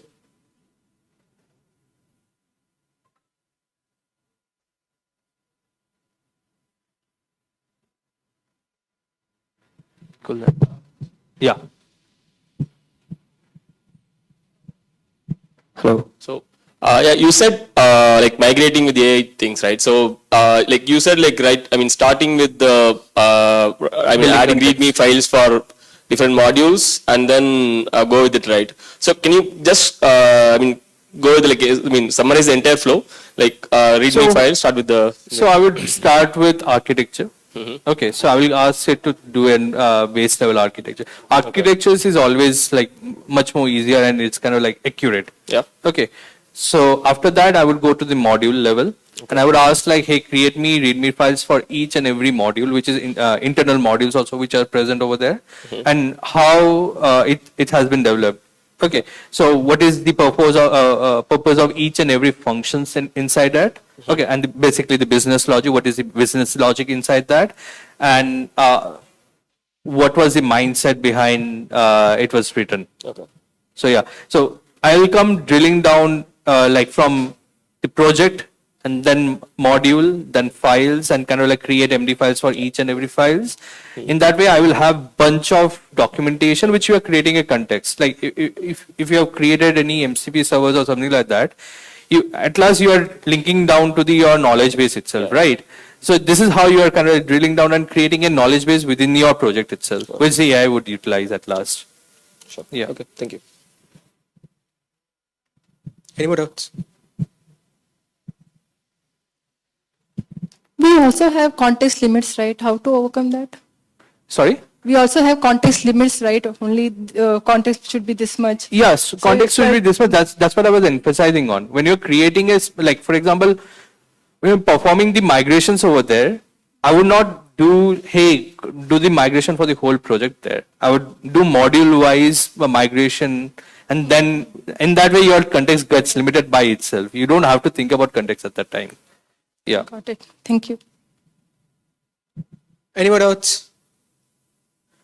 Okay, so now it's time to felicitate. I invite Arun from the Chennai React team.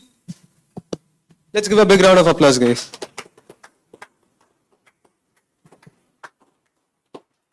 Ooh,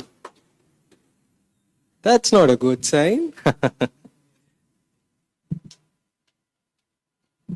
Okay, so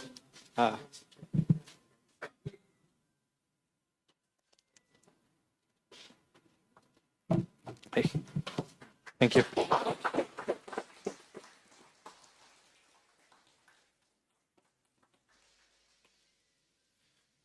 okay, so before we wind up for the break, okay, so we are going to have break next. But before that, who would like to summarize? Anyone? That's nice.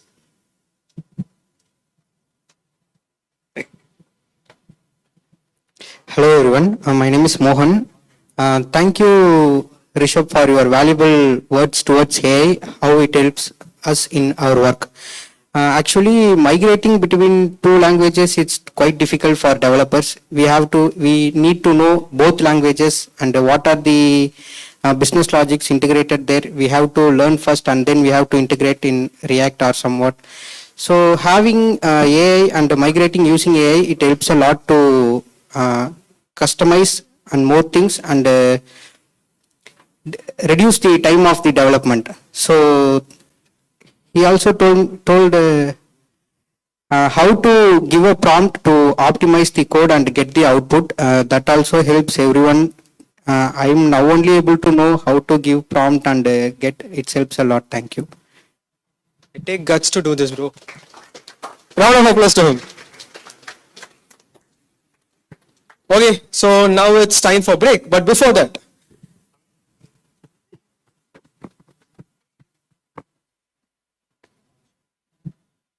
before we head for break, I have something to share.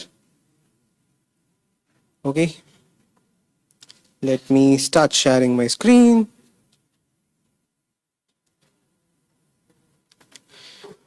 Okay, how many of you actually like Comcast ambience? Okay, so they're actually hiring. You're not being live streamed, so probably you can actually scan and start applying to it. Only the screen is being live streamed.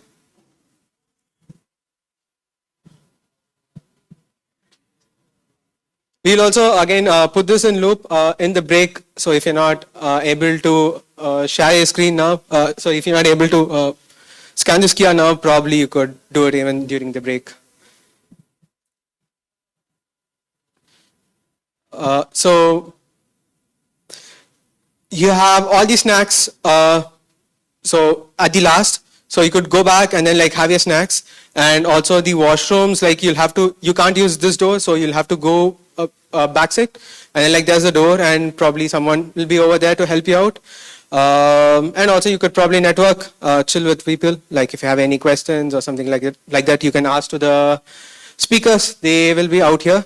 And before we go for break, just 2 minutes, we have few announcements by Danny. And not any announcements. I already found like 10 connections today through the app. And I already found like 2 juniors who are interested in getting mentored by me, all through the Inali app. So if you haven't added your resumes and LinkedIn URLs to your app, please add it. You will find a lot of good connections. You can like follow up with them on LinkedIn afterwards. okay, it's time for break. Let's go. So it's behind you.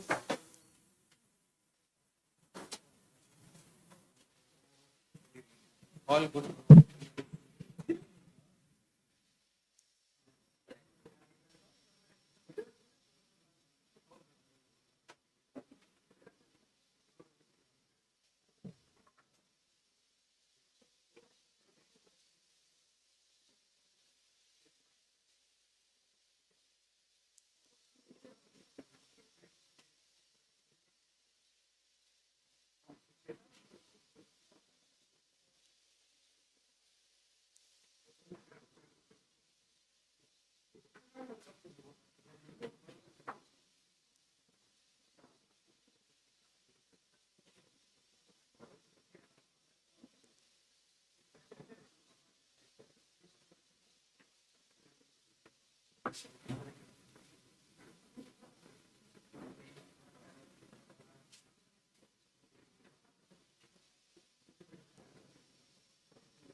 Hello, Mike, sir.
I'm gonna get sad India this time. Although spot on. Sure.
The teachers first and first out, like, under the, they can,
chance இல்ல.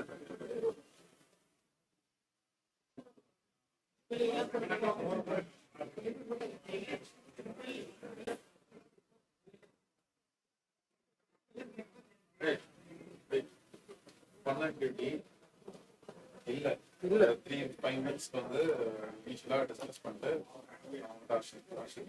சரியா என்னது crowd எடுத்து settle பண்ணணும் engage பண்ணணும் ஓகேவா சீரியஸா சீரியஸா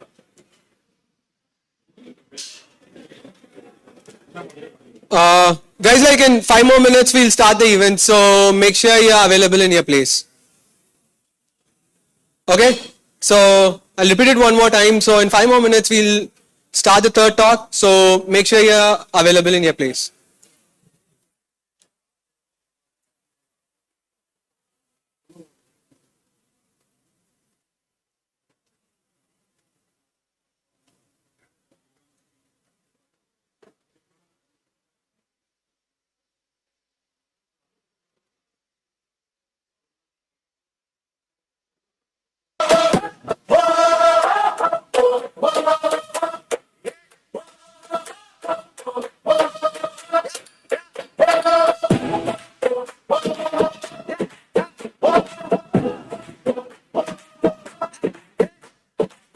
a Saturday morning, laptop in the bag. Saute from the shoreline, ideas in the drag. From Tidal Park to Gimby, they're bugging in the heat. I'm built to coffee code and sticky notes on every seat. Broadcast like beachside stories, state changes in our mind. Chennai react community, same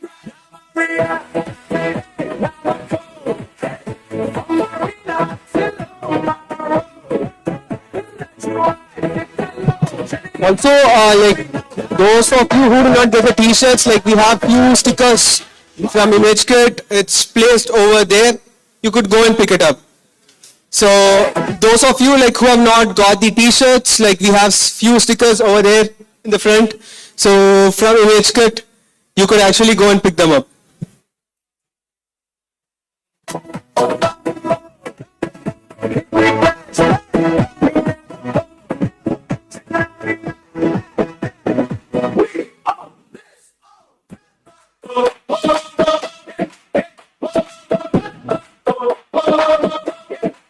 Yeah, whiteboard full of scribbles, posters and comic slang. Meetups under tube lights, like so horns that sang. Jaded jokes and filter copy, laugh it off and push that pick. From Petapet to Perungudi, we're merging all our tricks.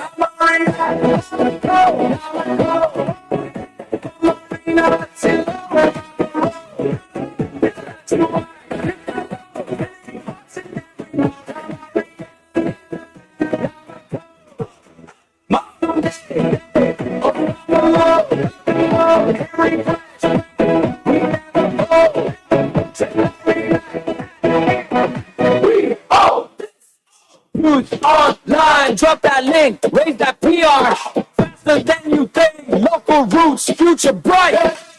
Chennai, we deploy tonight.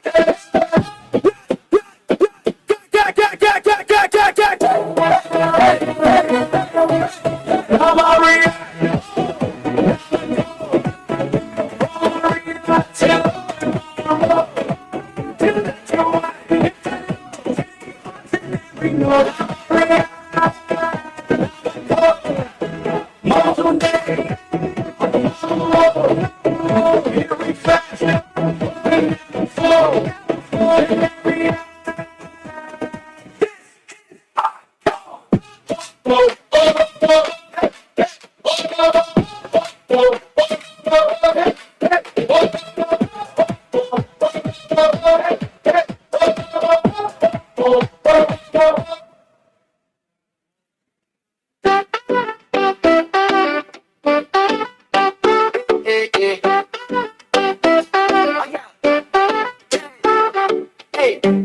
Anna Solomon's laptop in the bag.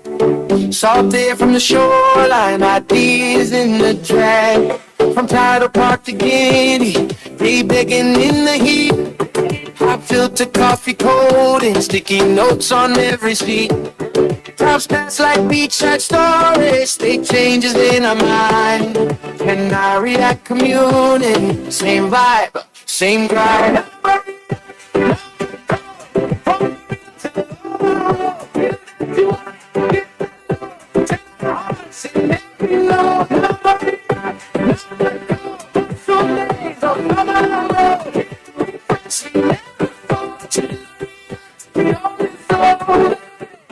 Wiper full of scribbles, post-its and Tamil slang. Meetups under tube lights, they talks all the horns that sang. Takes jokes and filter copy, laugh it off and push that fix. From Sadape to Perungudi, we're merging all our tricks. Guys, like when we settle up, we are going to start. So can we please make sure that we are at our places?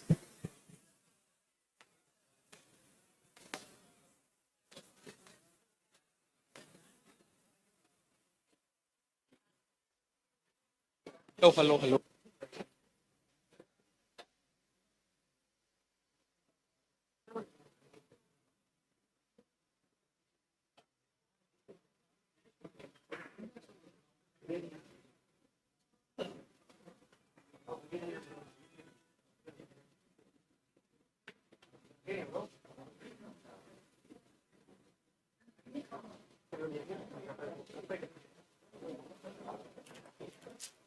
Very good ரொம்ப polio பட்டிருக்கேன் பரவாயில்ல என்ன பண்ணுறீங்க குடும்பம்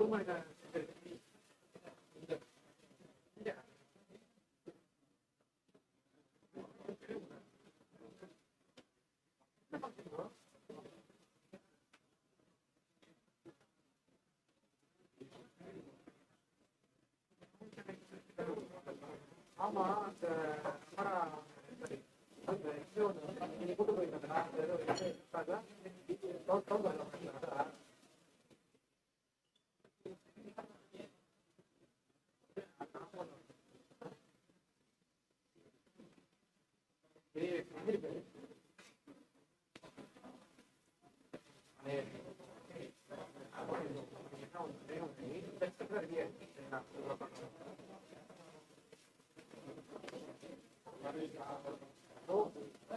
மண்டை வழியா நாங்க ஒன்றும் அதுக்கெல்லாம் வரல நாங்க டிரைவ் போக போறோம் வேற எதுவும் வந்துருக்கேன் நாட் போயிட்டு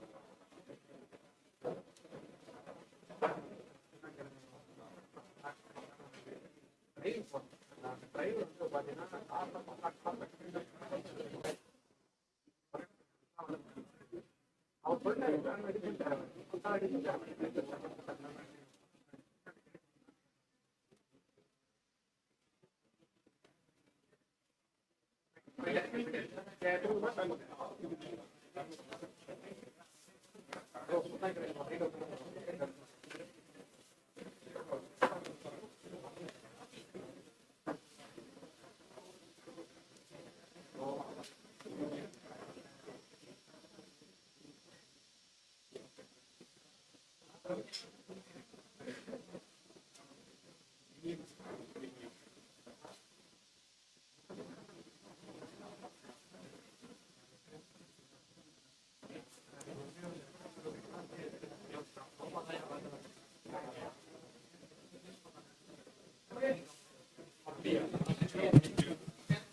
Yeah, sure.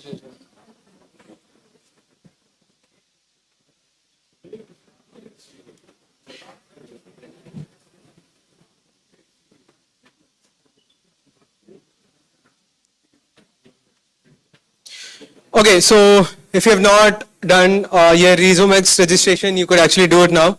So right after this talk, we'll be doing the ResumeX giveaway, which is going to be 2 earbuds. Yeah, it's over here. So you have two earbuds from Noise. So if you are interested, you could again scan this, register, and probably win a couple of earbuds.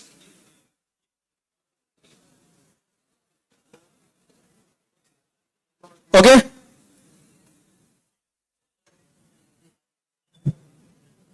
Yeah, sure.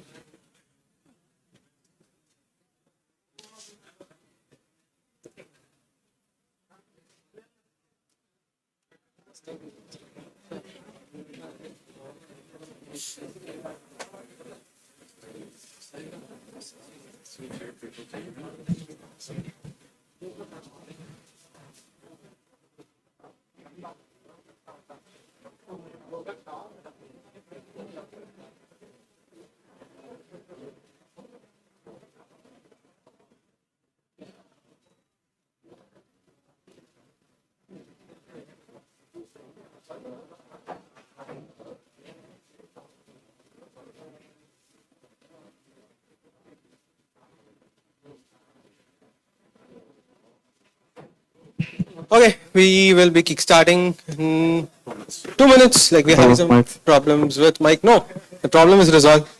So we'll start.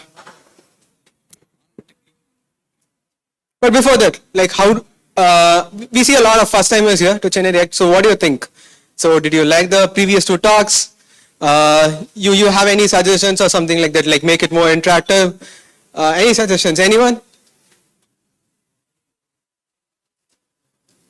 Okay, no suggestion.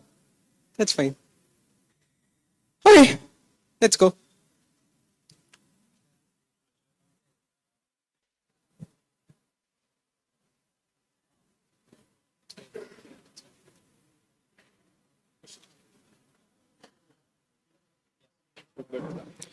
Now for the third speaker for the day.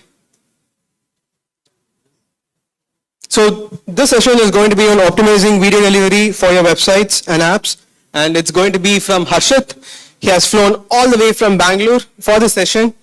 He is a senior software developer at ImageKit.io, and also he has worked with Postman and Big Basket before. He has over 6 years of experience. Yeah. So let's give a round of applause to Harshit. All right.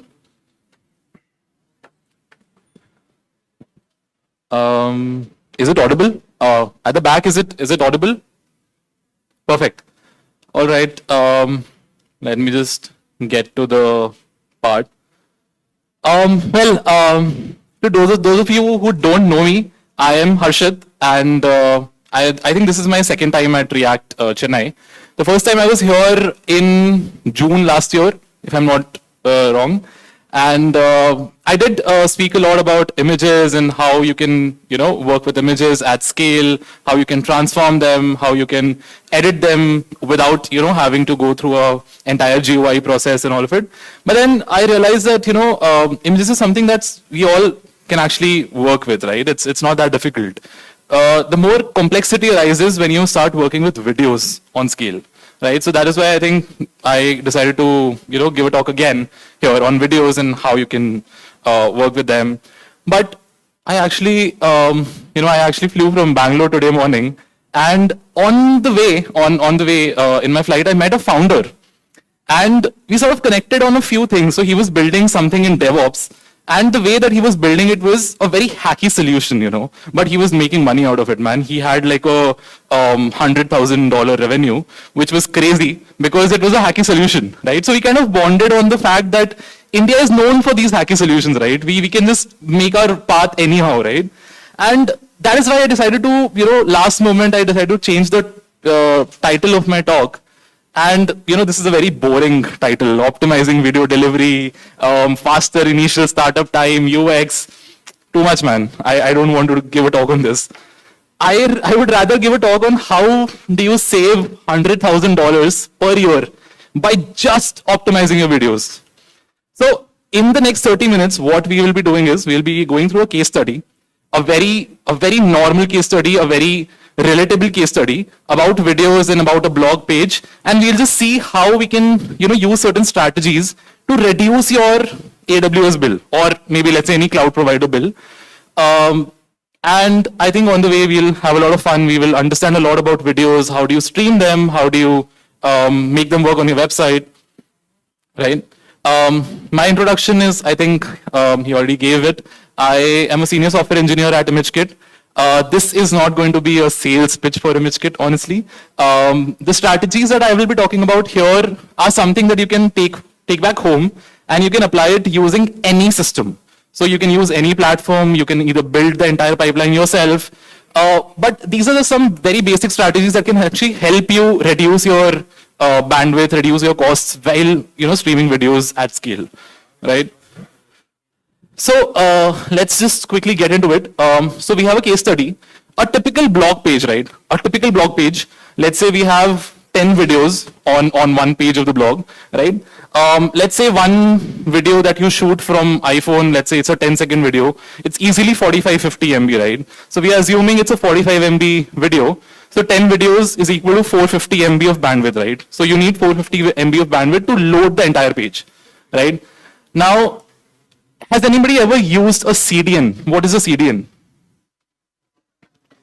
Content Delivery Network, we know. What does it do? Edge network, okay. Right. So typically when you deliver static assets, right? So dynamic assets is something that keeps changing, right? But static assets, they're static. So now if you were to deliver, let's say, an asset from your server, which is in, let's say, US to India, right? That will be very slow because it actually has to cross the entire continents, right? So you would typically use a CDN which has these assets cached somewhere closer to you on an edge node. So it could probably be in Mumbai, right? So Mumbai to Chennai is faster, right? So that is typically what a CDN does. So we would typically use a CDN. Examples would be Cloudflare, CloudFront, all of this, right? ImageKit also has an internal CDN. a very normal metric of 10,000 visitors per day, right? Can somebody tell me what would be the cost to run this one blog page in a year? Just take a guess. If you were to use AWS and host this one blog page with 450 MB total bandwidth, even with CloudFront with 10,000 visitors per day, what would it cost you? $1,000. Let me give you a hint. It's a 6-digit number. Just one blog page. Any guesses? Sorry? 1 million is supposed to be one extra digit, right? Any guesses? Do we have t-shirts or are they already gone for goodies? Oh, it's gone. Well, let me tell you what the number is. It's going to be $180,000 per year just to run one page. Now imagine if you were to run a platform like Medium, which hosts multiple blogs for multiple people, it would cost upwards of $1 million or maybe $1 billion, right? But that's not how much Medium pays typically. So how do they do it? How do they optimize it? Right? So has anybody ever used Lighthouse? What is Lighthouse? Performance metric. What? Performance of what? Of web page, right? And how do you use it? Is there a website for it or is it, where is it? Developer tools, right? So I'm sure everybody has an idea about Lighthouse, right? So Lighthouse is something that helps you audit your web pages, right? Now there are certain metrics that it uses to audit those web pages, right? So for example, for images, it tells you whether your images are correctly resized or they have a proper format or are they compressed or not, are they lazy loaded? What is lazy loading? Anybody? Guys, everybody's sleeping, man. You just had snacks. What is lazy loading? On recurse load, right? So when you're scrolling a web page, you don't load all the images at once, right? So let's say there's an app like Swiggy, which has like so many products at the bottom. You don't load everything until you scroll that into the view, right? So that's lazy loading, right? So Lighthouse also tells you whether your images are lazy loaded, right? Or your videos are lazy loaded. It also tells you if there's a very high network, right? If you're using unoptimized images, raw iPhone photos, which are upwards of 80 MB, right? So all of these, right? But there are no metrics for videos in Lighthouse. Even in such a powerful tool like Lighthouse, there are no metrics for videos. The only thing it tells us is whether the video size is huge, which is obvious because videos are huge, right? And it also tells us that, okay, whether your videos are on the main thread or not, which is of course, again, very obvious. It's going to be on the main thread, right? So the question is, how do we optimize videos if we don't have any metrics? Any ideas? Anybody has ever used any tool to optimize videos? Anybody who's worked with videos before? Like at scale, streaming, optimizing. How do you optimize the videos? If there are no tools, if Lighthouse doesn't help you, how do you do it? Sorry? Convert it to GIF. Okay. What else? I'll come back to the point about GIF, but I think the answer is simple, right? We use developer tools. There's nothing else. So we just try to load the videos, see what happens, and then figure out, right? So that's exactly what we are going to do. Now, I don't think I need to get into why we are talking about videos, because videos are typically everywhere. You see YouTube, you see Instagram, there's an entire ecosystem, TikTok, it's everywhere, right? Now, why do we need to optimize videos is because you need to give a better UX, right? If your videos are slow, if your app is not opening, if it's not loading, the user will just bounce off, right? They would not stay on your app, right? So you need to optimize it, right? So I'm pretty sure we don't need an explanation more than that, why we need to optimize videos, right? So let's just go through certain strategies. There's a very simple blog demo that I've developed. Again, this is just a simple blog page, right? It has, for now, it has like 5 different posts. And let's just assume there are, like in our case study, there are 10 videos, right? So just like this first one, there's a video and there's text, right? So there are 10 videos on this page. Very simple one blog page that we are going to use for the case study, right? Now we just simply open developer tools and we see what's happening, right? So we go to media and we reload this page, right? So if you see, I don't know about the internet, but okay, so the video is loaded. Now if you see, we have one network request, right? We have one network request here, which says some S3 URL, right? Can everybody see? Wait, let me just, yeah. Is it visible? Is this visible? I'm not sure if it's visible at the back. Oh, there's a screen there as well. Oh, perfect. So can you see some random S3 URL? That's the video is getting loaded from, right? So typically you would store your video in S3 or some other storage, right? So right now in this example, we've just typically loaded it from raw S3, right? And if you can see how much time it has taken to load it, it's roughly, oh, it's still loading. It's not even loaded yet. It already took 35 seconds to kind of get the video, but it's not loaded yet. And if you see what is the format of the video that's being loaded, it's MP4, right? So the first strategy that we can talk about is how do you reduce the time that it takes to load the video? Use a CDN, right? So now we just go to a code. So the repository for this is very simple. It's just a simple HTML video tag that I'm using. So if you see, this is a very typical video tag that you get in native HTML, right? Everybody has used it, right? So I'm just using that, and I have certain parameters. I have certain props here, which says, okay, I don't need to autoplay the video. I want the video to be muted, and so on, right? So if you see here, the way that this video is being loaded is from an S3 URL. So right now it's my menu instance, but it could be any S3 public server, right? So the first thing that we would do is typically just upload this video to CloudFront and serve it from there, right? And let's see what happens. So I have already uploaded the video. Let's just try to reload this page and see what happens. So if you see, the timer is going on, the video is getting loaded. Let's see how much time it takes to load the video. 40, yeah. I think the first time the video didn't load, but now it's loading. So the total size of the video is roughly 44 MB, 44, 45 MB. So I think now we have loaded the entire video. It took 14 seconds, right? Can you guys see? It took 14 seconds when we loaded from a CDN versus not even the complete video. So if you see the first and the second request, it was not even the entire video. It was just 21 MB of the video, and that itself took 35 seconds from raw S3, right? So we are roughly already somewhere, 50, 60% down just by using a CDN, right? We are loading the video almost 50% faster from 35 seconds, and it would have taken much more, right? Because it's just half of the video. So it would have taken upwards of 1 minute to load it from S3.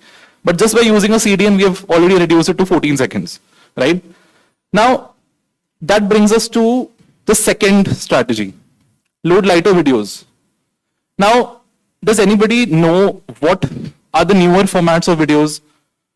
There is MP4, right, which we've always seen for like so many years. Does anybody know of any newer formats of videos? I've mentioned one, WebM. Anybody else was ever worked with any other format of video? Sorry? M3U is not a video format, it's a playlist. Anybody? Nobody? .mov, correct. That used to happen in Windows movie player, right? That was very famous back then, right? So there's .mov, there's WebM, right? So there are newer formats, right? So .mov is older, the newer is WebM, right? Now, the advantage that you get with these newer formats is, without getting a hit on the quality, you're able to load lighter videos.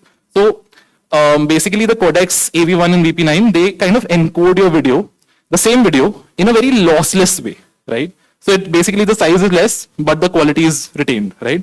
So that is why it is preferable to load WebM videos. Now, how do you typically convert an MP4 to WebM? Anybody heard of a tool called FFmpeg? Everybody, right? So that is, I think, the go-to tool. You can just, it's a command line tool. Just give an input video, give an output destination, convert the video from MP4 to WebM, right? Now imagine if you were to do this for 10,000 videos on your website. That would take a lot of computation, right? So you can use some automation tools. There are multiple platforms that give you these automations where you can just maybe give a query parameter and let them convert it on the fly, right? You don't even have to store it, because otherwise you'll have to convert and then store multiple copies, then understand which browser supports WebM, which doesn't, figure out the logic, and then make this if-else condition. If supports, load WebM. If doesn't support, load MP4, fallback, all of that, right? So the idea is you can either do that or you can use a platform, right? So for this demo, I'll be using ImageKit because we already have that, right? So let me just go ahead. So we have a simple React tab, right? So this React tab, I'm using a component here, which basically loads the videos for me. And this component, so right now I'm just using HTML5 video. I have 3 components here. One is an ImageKit video. So now ImageKit video, again, it's just our SDK, which is built on HTML5 video tag with just additional benefits that ImageKit as a platform gives, right? So there's nothing new that you're going to learn here, right? It's just a simple video tag, and that is built, that's like a wrapper over HTML5 video, right? So I'm just going to go ahead and replace this HTML5 video with ImageKit video, and let's see what happens. Right, let's just go here and let me just clear this. So we have the timings right already. Let me just reload the page. So did you see? This is our ImageKit request, right? So now the URL is changed, rest everything is same, right? Can you see the difference that we have now in terms of the load time? So right now, I think it's still loading, but we can already see a lot of things. I'll show you the basic things that we have to figure out. So if you see, the content type is now WebM automatically. Now, how did we do it? How did we convert MP4 to WebM? So if you see the URL of this video that's loaded, it's still MP4, but somehow the content type is WebM, right? So internally, what ImageKit did is, it understood that the request is coming from Chrome and the version of Chrome that supports WebM, right? So why don't we serve WebM instead of MP4? We could save a lot of bandwidth, right? So now just by putting this URL, so I'll show you how I've included this video. So this is my ImageKit's media library. This is the video. This is the original video. It's 44 MB. 44 MB. It's a 1920 x 1080 video, right? It's still MP4 here, but if you see, we are delivering a WebM. So the point here is that we do not convert and store your videos in different formats, right? We do everything on the fly. So whenever your first request comes to ImageKit, we identify whether the browser supports it or not, and we convert it on the fly, we encode it into WebM, and then we deliver it and we cache it, right? So that's how it's so fast, right? So if you see, if the video is completely loaded, you should be able to see the timing difference as well. I don't know if the video is loading. That has a lot to do with the browser behavior as well, how it loads the videos. But the idea is that you load WebM videos, right? Now coming to the third strategy, you can lower your video resolution. So imagine your users are using a mobile device, right? Not a laptop. Now, is it beneficial to actually serve a 4K video on a mobile device?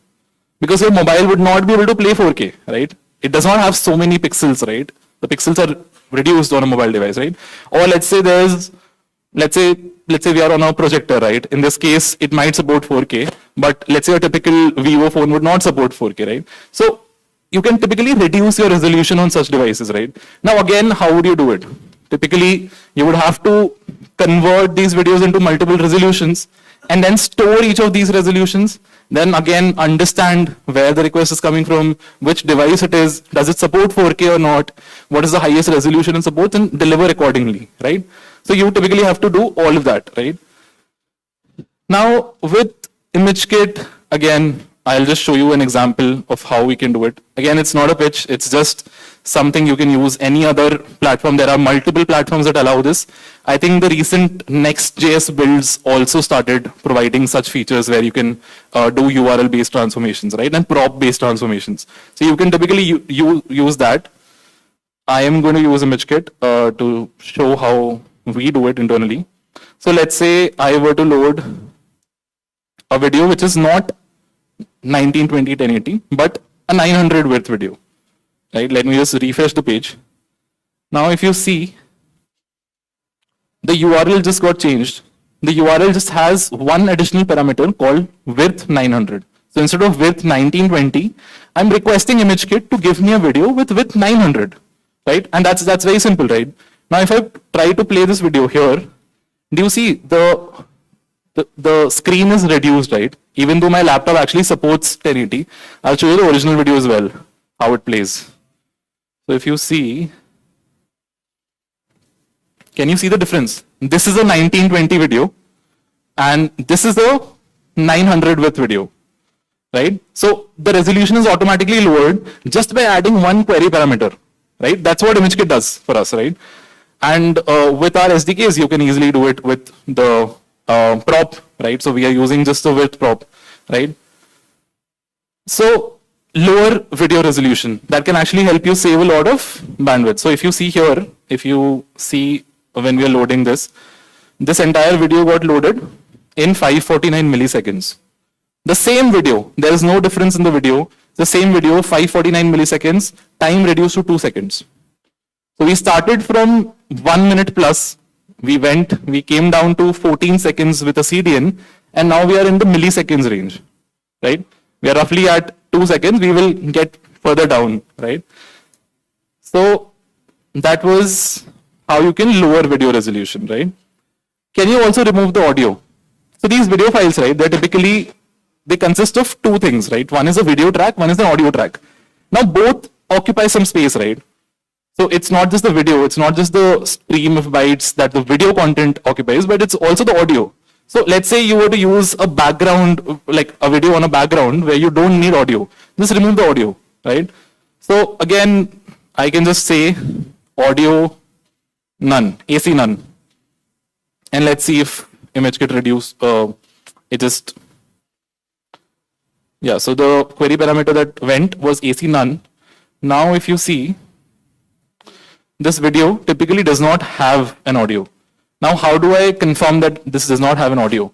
So if I try to load this video, right, this player's, this button will automatically be disabled for a video which does not have audio track. So if you see, there's no way for me to enable the audio, right? So basically the video is completely off the audio track, right? So there's no audio in the video, right? So now if you see the size, if you look at the size, we have further reduced the size from 2.9 MB to 2.6 MB, right? So it's 2600 KB. So we are again roughly 300 KB down just because of the audio track, right? So we are saving that as well. Now that multiplied by 10,000 videos is going to it's going to impact your bandwidth a lot, right? So that helps you save your money. It helps you save your users' money as well, right? Because they will consume less bandwidth on their internet plans, right? So that was how you can reduce audio tracks. Now again, with FFmpeg also you can reduce audio tracks, but again it's a very tedious process. You have to do that for tens of thousands of videos. You cannot do that because it's a CLI, right? But there are commands that you can use directly and you can just reduce the audio track, right? Now this is the most important and the most interesting part. Has anybody ever heard of adaptive bitrate streaming? Has anybody ever used ABS as a consumer, as a user? Have you seen ABS somewhere? Where? Hotstar, YouTube. So where does it come up? What does it look like? Sorry? Netflix. Yeah, how does it look like? What does it look like? ABS. Correct. So basically, if you ever use YouTube, right, there's also an option where you can select quality manually, right? You can choose to play 360, 480, 720, 4K. Asli 4K is also there, I think, on Hotstar now, right? So these are typically different resolutions that your video file can play on, right? Now the question is that how do you decide which video file to play? The first question is how do you decide which video file to play? Second is how do you actually play it? Your video was shot in 4K. How do you play these different videos, different resolutions? Anybody, any idea how would you do it? How would you solve this problem? So let's say the problem statement is that you have a 4K video which is shot in 4K, and now you want a player to actually be able to play different resolutions of the same video. How would you typically solve that? Okay.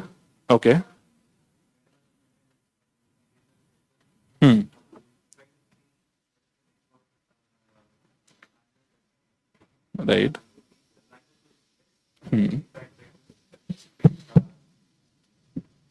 A specific file to be played from, let's say, from this duration, I need this resolution from the front end, or maybe that can be dynamically decided by the API, which can detect which format can be served. Right. And once, let's say, after the given portion is being streamed, when a subsequent request comes, we can try to identify the same pattern, whether the format is suitable, or can we go for a higher or lower, depending on which the video can be streamed, is what I'm assuming. That's perfect. That's exactly what we have built. So the idea is, if I don't know if everybody heard at the back, but this was the most perfect answer I've ever heard in any of my talks so far, right? So the idea is that you typically have a 4K video, right? So when you have a 4K video, all you have to do is just convert these videos into different resolutions, right? So let's say you were to stream 4K, 1080, 720, 480, 360, 240, 144, and so on, right? You just end up converting all of these different resolutions and you store them in your S3, right? So typically the pipeline would look something like, you have an original video, there's an FFmpeg command that runs, that converts these videos into multiple different formats, store them with different names with their resolutions in S3, and then you have some logic on the front end, figure out the user's bandwidth, and then figure out which file to call, all of that, right? So that's the very overview of how you would typically do such a thing, right? Now the good news is that you don't actually have to do a lot of these things, and it's not something that we have built. It is something which exists as a protocol. Now that protocol is basically called MPEG-, right? So MPEG- is nothing but it's a protocol which basically enables you to do adaptive bitrate streaming at scale, right? So now there are now again we have a front end, right, that needs to understand the user's bandwidth, figure out what is the user's network speed, what is the player size, and then figure out what video to call, right? Now this is typically done by a video player, right? So HTML5 native video player cannot do this. It does not have any such support, right? But the good news again is we have open source solutions. So we have a library called hls.js. So again, HLS is another protocol. Just like we have MPEG-, there's HLS, right? So this is called HTTP live streaming, the protocol, right? So hls.js is an open source video player that does the entire process of figuring out users' bandwidth, player size, and requesting for a proper video file, right? Now, it needs to request the video file from somewhere, right? So you definitely need a backend, right? Now that backend, either you can make it on your own or we have made it. So I'm just going to demonstrate how that works. So again, we're going to do the same project. Instead of ImageKit video player, I have another file, which is nothing but it's just a wrapper around the HLS video player, right? So if you see, this is just the video tag, and this again hls.js, it basically overrides HTML5 video tag with additional capabilities, right? So I am just going to change this to HLS video player, right? And so this does not support this. So let's see what happens now. So again, I'm going to load the same page. Now if you see, there's something different that happened here. There is no MP4 file. There's no request which calls an MP4 file, right? Why? Why is it not calling an MP4 file? If there's no MP4 call, there's no network call, how is the video loading? Has anybody ever encountered buffering? How does buffering happen? So when it comes to images, right, when we're talking about images, you just make one request, the entire image is loaded. But videos, let's say you're watching a movie, a 3-hour movie, you cannot issue one request and let the whole entire movie to be downloaded to your system and just stream it, right? So you need to stream it in chunks, right? In segments. So HLS.js internally, this is what it does. It basically does not load an entire MP4 file. It chunks the videos and it tries to load separate chunks, right? So if you see, the first call that it did was not an MP4 call, it is an M3U8 call. So now M3U8 is basically a manifest file that stores something. That stores something about the video. Any guesses what it might store?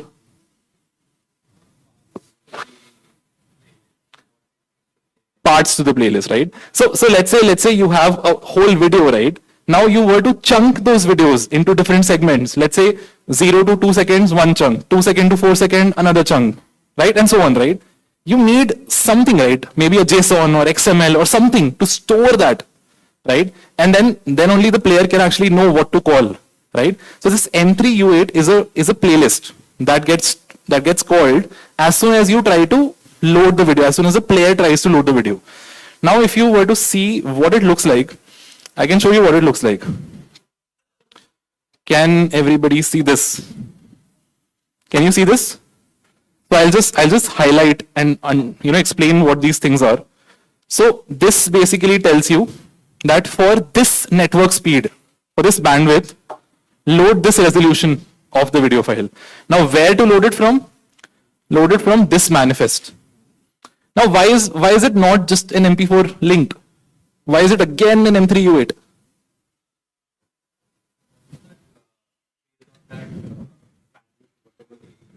Right. Bandwidth over there. Right. We can now load the actual video file and like with the parts of the videos over there. Correct. So did everybody understand what happened? What he just said? So there is one top level manifest, right? Which tells you that, okay, for this bandwidth, load this file. For this bandwidth, load this file, right? But now that cannot be an MP4 file because again, the size of the video is enormous, right? It's huge. So we have to load chunks, right? So again, it basically does not point to an MP4. It points to another playlist, right? Got the idea? So this is what the manifest looks like. You don't have to understand what EXTX version 6, all of this means. These are just very semantic things in the file. But just understand bandwidth, resolution, and there's a pointer to a playlist, right? Now, if you see the next request. So this is where you would actually have the segments. So if you see, there is 0000, 0001, 0002, 0003, and so on, right? So now this video, it basically got chunked into 4 segments. But if it's a longer video, it can get chunked into much more number of segments, right? Many more number of segments, right? So if you see the first request that went to M3U8 playlist, which was a master playlist, right? Then it went to 360p. Now, why did it go to 360p? So if you see the chunks, right? It's basically going from 360p and then going to 1080p, right? So now there's a very interesting logic behind this. So let me show you how I basically did this. So if you go to this code, right, there is just again a parameter. If you see, there's a parameter that gets sent here, which is basically this parameter, right? It's just a query parameter in front of the playlist. So this query parameter internally, what ImageKit does is it parses this parameter. It tells ImageKit that, okay, create these variations of the video and store it. So what we are telling is create 360p, 480p, 720p, and 1080p variations of the same video and include them all in the manifest, right? That is what we are essentially telling ImageKit, right? Now the reason it went from 360p is because with the native HLS.js library behavior, what happens is it starts from the base, the lowest resolution of the video, and then it figures out. So it's basically like a do-while condition. So do start with the base resolution, understand what is your bandwidth, what does the user bandwidth look like. If, let's say, if it gets an answer that, okay, the bandwidth is way good, like it's too good, it basically automatically upgrades the connection. So if you see, let me just expand this. Let me just expand this. Okay. So if you see the first 0000 chunk that came at 360p, right? The first segment. The 0001 segment, it came at 1080p, and then the subsequent, all the other segments came at 1080p, right? So essentially what happened is the first segment came at 360. It understood that, okay, we are at a very good internet speed here, upgraded to 1080. What is the highest possible, right? Now, this is typically how ABS works, right? Now, the question is, can ABS adapt to device size? Again, if you are trying to stream a video on a laptop versus a mobile, right? A mobile, let's say a portrait mode mobile. You don't need to stream 1080p. It's just worthless, right? So can ABS adapt to that? Yes, it can. It can. So let me just show you how it can. So again, this is something which is inbuilt within hls.js, the library. There's a prop called cap level to player size. So when you send it to true, I can show you what happens here. So if you see right now, the container is really small, right? It's a very small container, right? Let me just clear the entire dev tools, the requests. Let me just reload this. Can you see something? It did not upgrade to 1080p because the player understood that, okay, the container is so small that we don't need 1080p, right? We can just go with 360p and we will still get a very clear video. If you can see, it's a very clear video, right? So the answer is that yes, ABS can adapt. Now let me show you what happens when we are not on a faster internet, right? Let me just show you. So the player size is huge. Let me just, okay, let me just increase the size to even more. And okay. So right now we are again at the default where we are still upgrading to 1080p, right? Let's try to throttle our internet connection. Let me just go to a fast 4G. Okay. Let me reload. So I cannot just throttle the video file. It throttles the entire Chrome, right? So everything loads slowly. Okay. So I think with fast 4G also it did upgrade to 1080p finally. Let's go to a little lower. Let's go to slow 4G. Let's see what happens. Any guesses what will happen? What resolution will it go to? 360. Will it go to 720? 480? Let's see. Man, I don't remember when we had slow 4G. It's been ages, right? Okay, it's not loading. Oh, it loaded. Okay, is it upgrading to anything above 360? Not yet. It started loading the segments. So 0 segment is loaded, first is loaded, second is loaded. It's all on 360p, right? So did you see how ABS functions real time, right? So we are not upgrading the connection. We are adapting to my network, right? Which is right now throttled, right? All right. So we spoke about adaptive bitrate streaming. We spoke about player size. Now the question is, do you really need adaptive streaming? It's very important because the whole point of, converting your source video into these multiple videos, storing them, making all this logic, it's just way too much, right? It's too much of effort. It's too much of dev effort. It's too much of computation. Do you actually need ABS? And I don't want you to over-engineer. So there are very basic 3 points that you need to understand, which will help you determine whether you need ABS. One is, are your videos long enough for ABS to benefit you? So if your videos are, let's say, more than 20 seconds, more than 30 seconds, anything above 20 seconds, ABS can help you because typically the chunk size would be somewhere 0 to 2 seconds or 0 to 5 seconds, right? So with 20 seconds, you can still have 4 chunks. So ABS can benefit you because loading a 20-second video, which is, let's say, 40 MB versus loading a 5-second video, which is, let's say, 10 MB. So 10 MB in parallel or let's say when the user starts playing it, it's beneficial. It will help you. But anything under 20 seconds, it's useless. You will just end up wasting your computation, just putting a lot of cost over it, right? Now, are you okay with quality change? So in some conditions, you're not okay with quality change. So let me show you. So we recently had this very business level of decision that we had to take. So if you see this, right, this is typically a video, right? Now the idea is, I don't know, I think it's a projector lag, but it's actually very smooth here on my laptop. So this is a video that's playing. Now it was a very business call. We did not want any quality degradation here. So we decided not to go for ABS. But if you're okay with a little quality degradation, ABS can just work for you, right? Now, do you really need higher quality ever?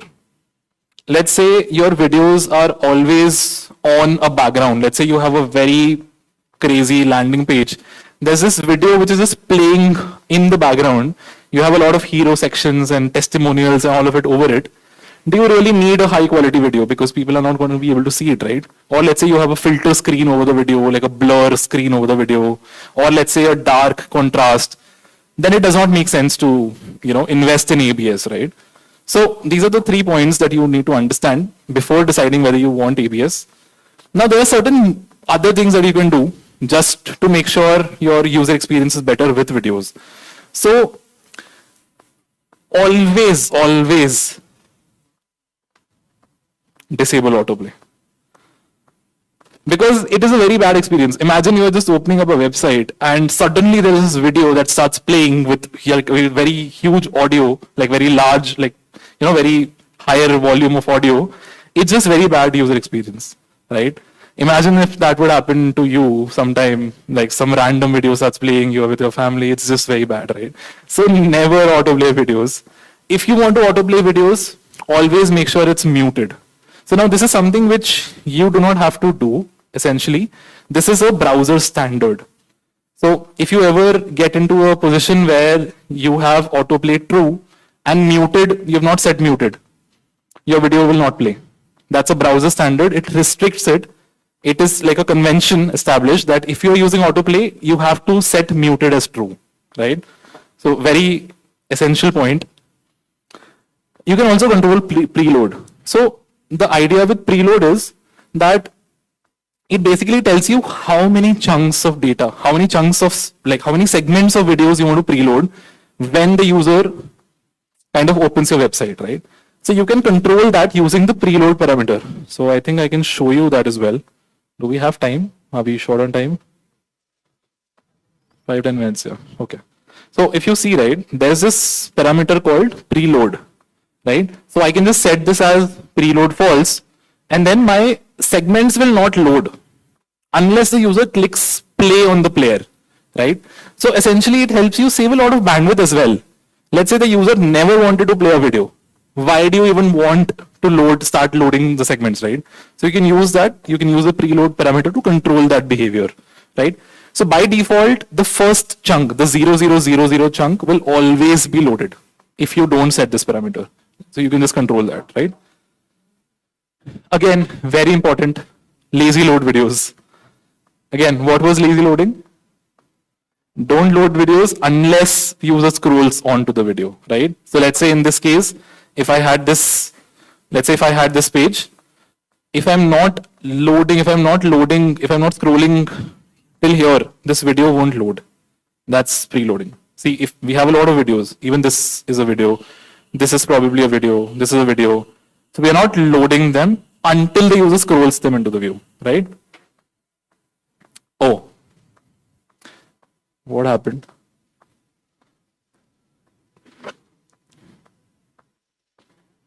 Sure. Okay. Anyway, yeah. So I think this is probably the last point, and this is the most important point that I had to tell you. Remember to pause the videos. So I have worked with so many people who have videos on their websites. Everybody forgets to pause videos. Let's say the user is scrolling, the video starts playing, the user went way below on the scroll, the video somewhere up there, it's just playing there, right? And it basically ends up there's a lot of egress bandwidth that you have to pay, right? So if there's a 40 MB video that you're delivering from CloudFront, you will have to pay so much of money to CloudFront to be able to load that video, right? Instead, just remember to pause the video. So if you're scrolling up, pause the video. And it's very simple. It's just HTML5 one prop, video.pause. Simple. This is a very simple thing that people miss out, right? Okay, now coming back to our case study, right? So we started from $180,000, right? If you typically see, so we have basically reduced, I'll show you how I came to this. So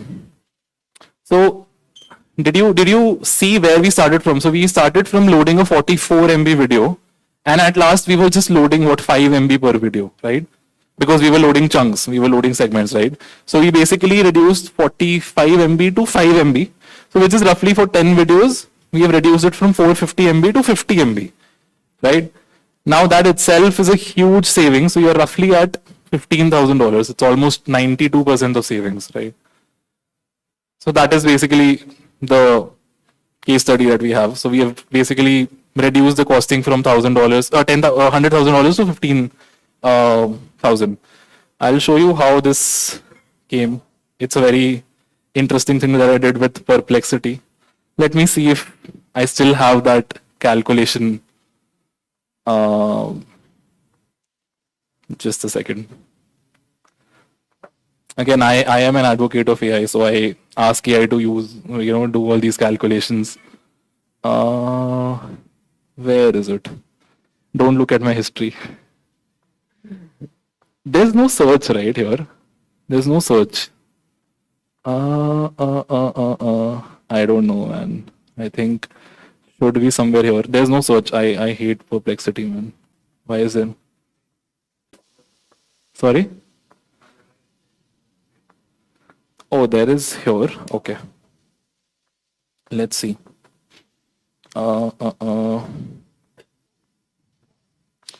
15,000. Let's see.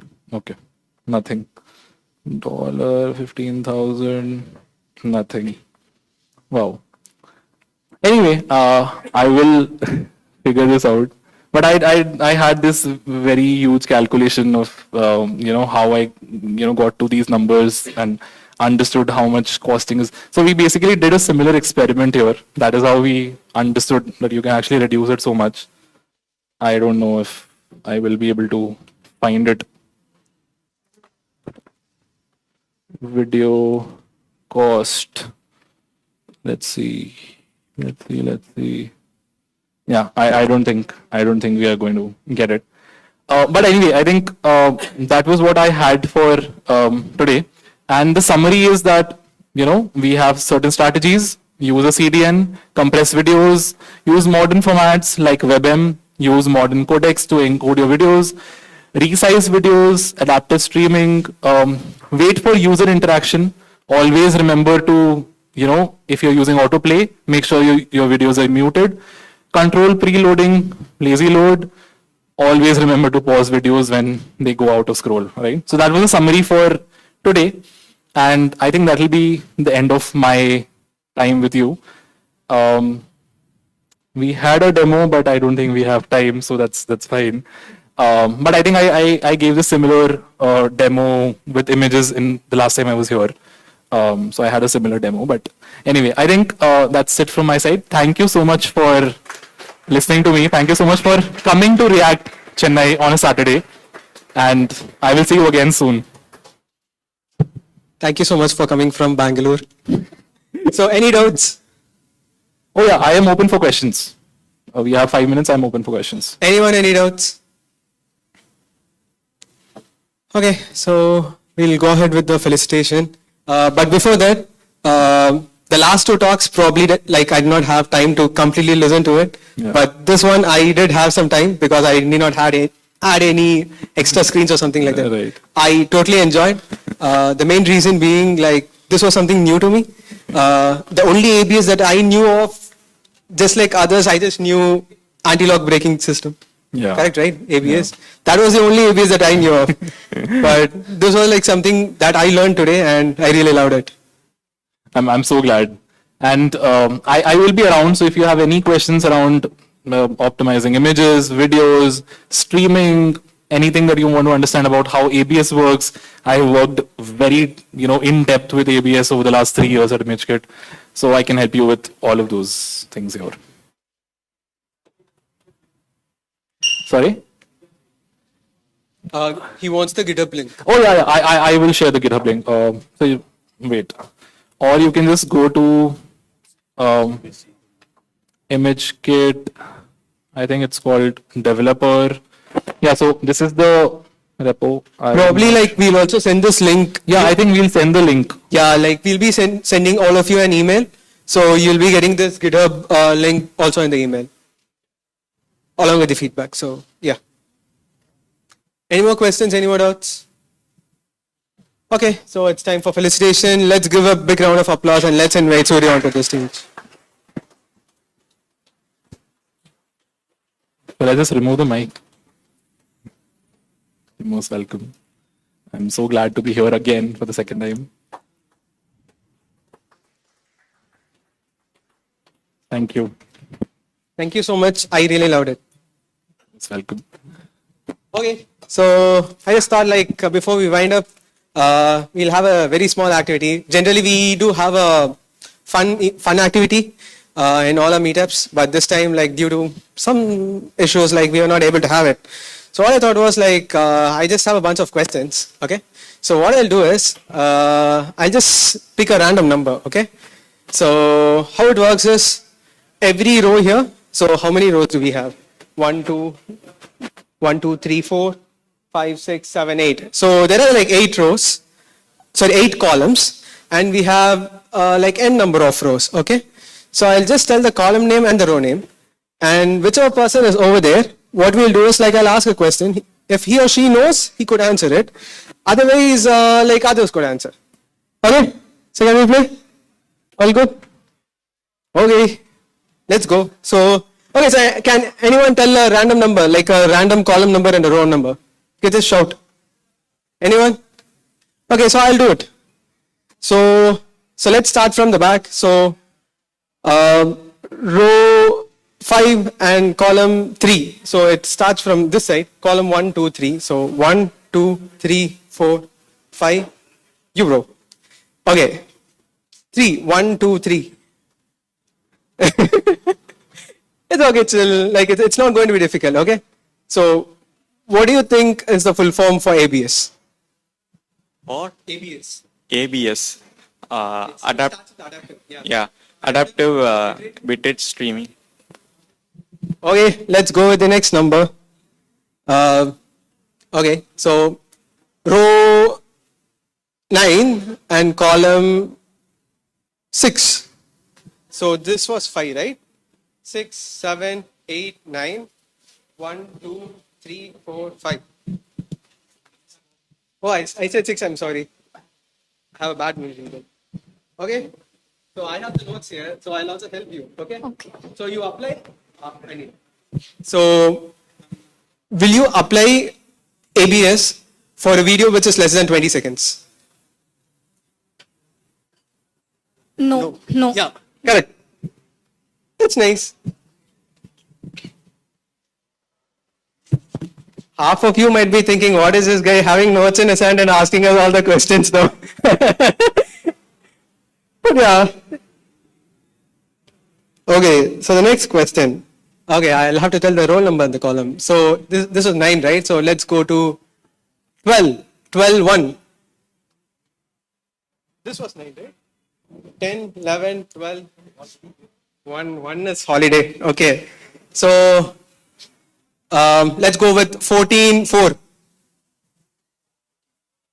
Who's 14, 4? So this is 14, right? This is 14, 4. Yeah. So you want to convert videos between different formats. Like, which tool will you prefer? There's an open source tool, which was also mentioned here. It starts with F.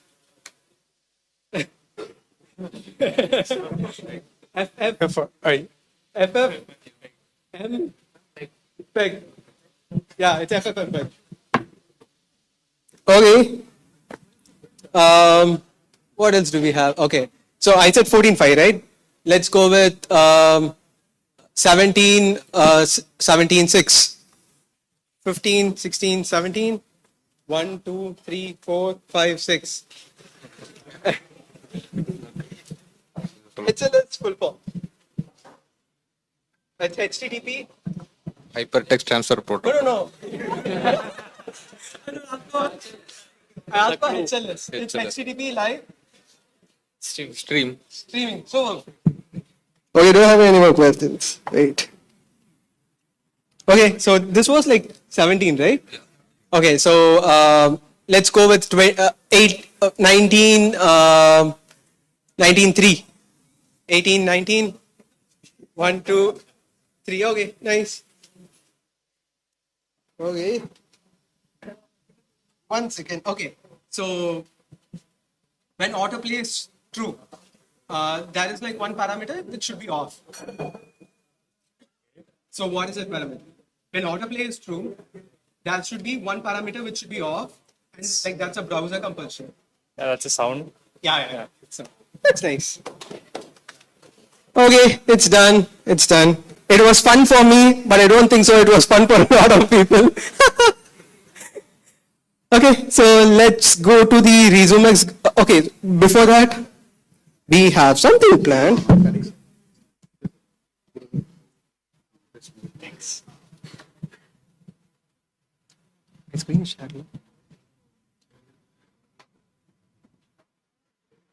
Okay, so we have Arun from Comcast who's here with us. So I would like to ask Arun to share a few words. Thank you. Thanks, Praveen. Good evening, everyone.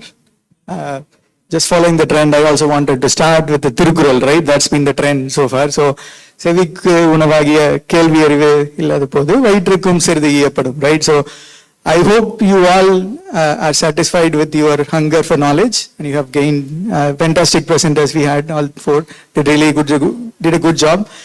I hope you all are satisfied and continue to attend such events. And thanks a lot, Chennai React, for organizing this. There is a lot of effort which goes into this, and I know all these are not full-time folks working only for React. They have their own professions as well. They're doing on top of their routine work. Kudos to all. Big applause to everyone for organizing this. Thank you. Thanks, team. And thanks also for Comcast for allowing us to participate in this event. Just to give you a brief about Comcast, if you don't know, Comcast is the largest internet provider in US. We are also ramping up a lot on the mobile side as well. We own Sky, we own Universal Studios, so all the fantastic movies that you see, Fast and Furious, Mario, Universal Studios, all those are part of Comcast. We also have a lot of subsidiaries. We own ad platforms. We own our own entertainment system. Zumo is part of Comcast. There are a lot of products, exciting products that we build. We started our kind of offshore development center back in 2017. And now we have grown into a global capability center. We build capabilities at Comcast, not just being an offshore development center. There are a lot of programs which are run exclusively at Comcast. If you are interested in joining Comcast, here is the link. Scan there are some exciting openings on the front end side. We are building a team in Flutter. We are really looking for a Flutter developer. So if there is anyone on this group who is interested in moving to Flutter from a React background, we are always open to welcome. So feel free to apply and we'll catch up with you. Thank you. Thanks, everyone. And also Arun, from the Chennai React side, you were there like for our first anniversary, and our second anniversary, Comcast has again given us space. Thank you so very much. It means a lot, and because of companies like this, we are actually able to sustain. So thank you so much. Arun, I just have one doubt. So Fast and Furious, like employees will get free tickets? No, right? No. Thank you so much. Okay, so now we have the ResumeX giveaway. So let me share my screen. Yeah, my screen is shared.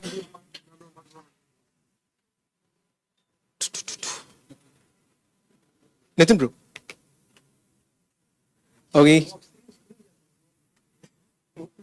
Okay. So we got a list from resumes of all the people like who have scanned the QR code and like registered.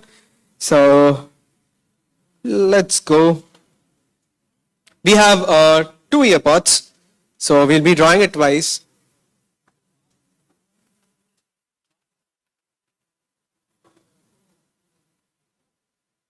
I don't stop, so. Do we have Madan TVL? Thank you so much, bro. Come forward. Hey, do you have that email and phone? Do you have your email and phone or something like that? No. You have that email and phone? Oh, yes. Yeah, sure. Just show us and then. Okay. Just kidding. Yeah, sure.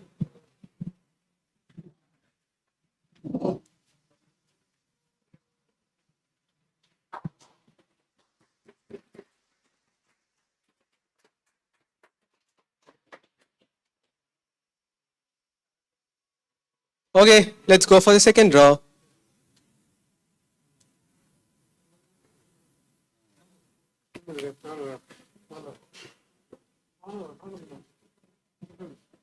Kirti was in 2017.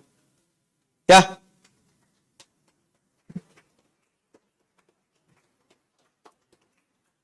No.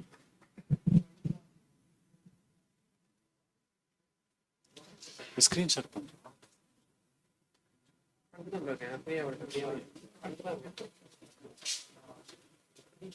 Okay. Okay, so over to the community partners. So there is a meetup which is, it's not a meetup though, it's like a full day event which is happening at St. Joseph. It's by AWS, it's by the AWS team. So it's happening on 7th March 2026 and the coupon code is React.js ACD 2026. So you'll get a 150 rupees off if you're going to use this coupon code. I tried it today morning and it worked. So probably you could also use it. Yeah, but this is a paid event. I guess the early bird tickets are around 600 something and you get a 150 rupees off. So it's on 7th March and also on 28th, we have Force United Chennai. We have Arun over here. So it's happening from 9 a.m. to 1 a.m. at Postmark. Hello all. Hello. I cannot find the Josh here. Come on. Hello. Yeah, of course it's saying thanks for here, right? I'm being part of Force United Chennai also. So we have conducting the next event, right? So for the Feb month. So next week we have. So if you guys interested in Force, open source, React, anything, right? Open source platform, so you can come and join us. So it's we have if you want to scan it, you can do it. Oh yeah. So with Fast initiatives, right? We have this Tamilnadu.tech. So how many of you know Tamilnadu.tech website? Okay, that's great. Okay, so if you are new to Tamilnadu.tech, so if you are interested in events, where to find the events that's happening around in Tamil Nadu, not only in Chennai, it's around Tamil Nadu. Even if you are in your native, you can find your all the events there, right? So usually we have all the events listed here in Tamilnadu.tech. So for this month you have, and then upcoming month you have what are the things, right? Events in and around Tamil Nadu. So please do check out. This is an open source initiative from folks from Fast United Chennai. So if you come around any communities also, if you want to contribute, it's an open source file only, so you can just contribute on the Tamilnadu.tech, right? If you want to get started with Tamil Nadu, right? Thank you so much. Over to you, right? Yeah, thanks. Thanks, Arun. And also, FOSAC is happening next month, I guess. I'm participating in it. If anybody is interested, you can also register for FOSAC. It's a month-long hackathon, so if you're interested, you could do it. It's not over here, but you just put like FOSAC 2026 and it should be good. And on 7th, again, we have another meetup, which is by JS Lovers. So it's happening from 2 p.m. to 6 p.m. at Coworkers, Perungudi, and you have Vignesh speaking over there. We like to share a few words, Vignesh. வணக்கம் மக்களே. So என் பேர் Vignesh Murugan. So how many of you know about JS Lovers? Okay, great. So JS Lovers is a JavaScript tech community. So we are in multiple cities. We are hosting the JS Lovers Chennai event on 7th March. So this is going to be our 9th event. So for this event, we have themed it as AI and JavaScript. As you know, AI is the hottest topic that is going on right now. So we want to touch the topic and give our audience the recent trends and technologies that has been discussed in the AI scope. So this is going to be a very closed event, closed in the sense we are going to accept only 100 registrations for this event. So it's going to be very informative and very knowledgeable event, and you get to network with top people in the tech industry. So if you want to, please scan this QR code. As I said, we host tech meetups and workshops. You can also find the link in the tamilnadu.tech site as well. Thank you. Okay, so what I feel scary is not even the companies migrating to AI. I don't feel scary. Meetup groups are migrating to AI. That's what like scares me a lot. So okay, so React and AI, we heard an announcement before. Now it's JavaScript and AI. That's nice. Okay, so we have like 3 speakers today. Probably like if you also want to be a speaker, you could scan this QR code, fill up the form, and probably for next one of our meetups, we'll be inviting you. So if you're interested, you could probably scan this QR code.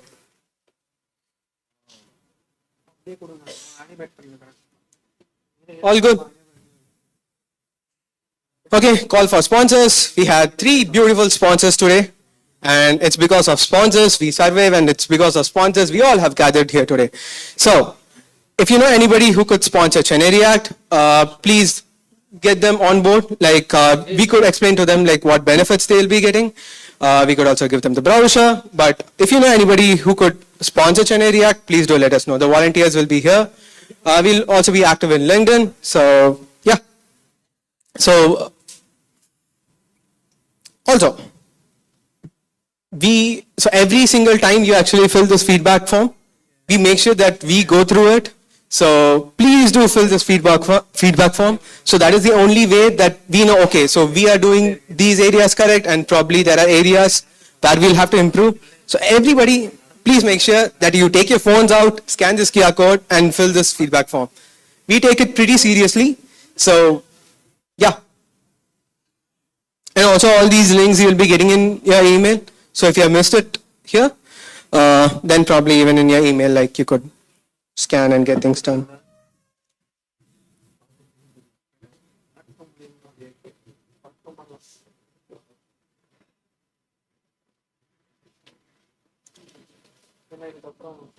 Okay. So that's it from my side. Thank you so much for showing up, guys. Thank you so much to all the speakers, to our venue sponsor, to all the other sponsors. Thank you so much for making this day. It was wonderful. I learned a lot, and I also hope that you all have learned a lot. So before we actually wind up, we would really love to take a picture, and we'll take a pic. We all will gather in the front, I guess. Yeah, we all will gather at front. We'll take a picture, and that picture we'll be emailing it to you. Will that work? Yes. Thank you so much, guys. It was wonderful. Okay, let's give a round of applause for everyone. Yeah. I was just lazy today morning to show up here, so I guess like you all would have also felt, but it feels so good to be here back. Yeah, we'll gather at the front.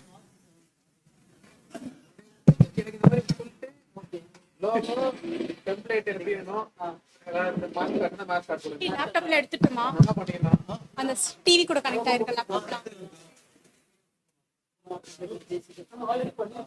நீ குத்துருவ mic யார் போடுவா miking வச்சிருக்கா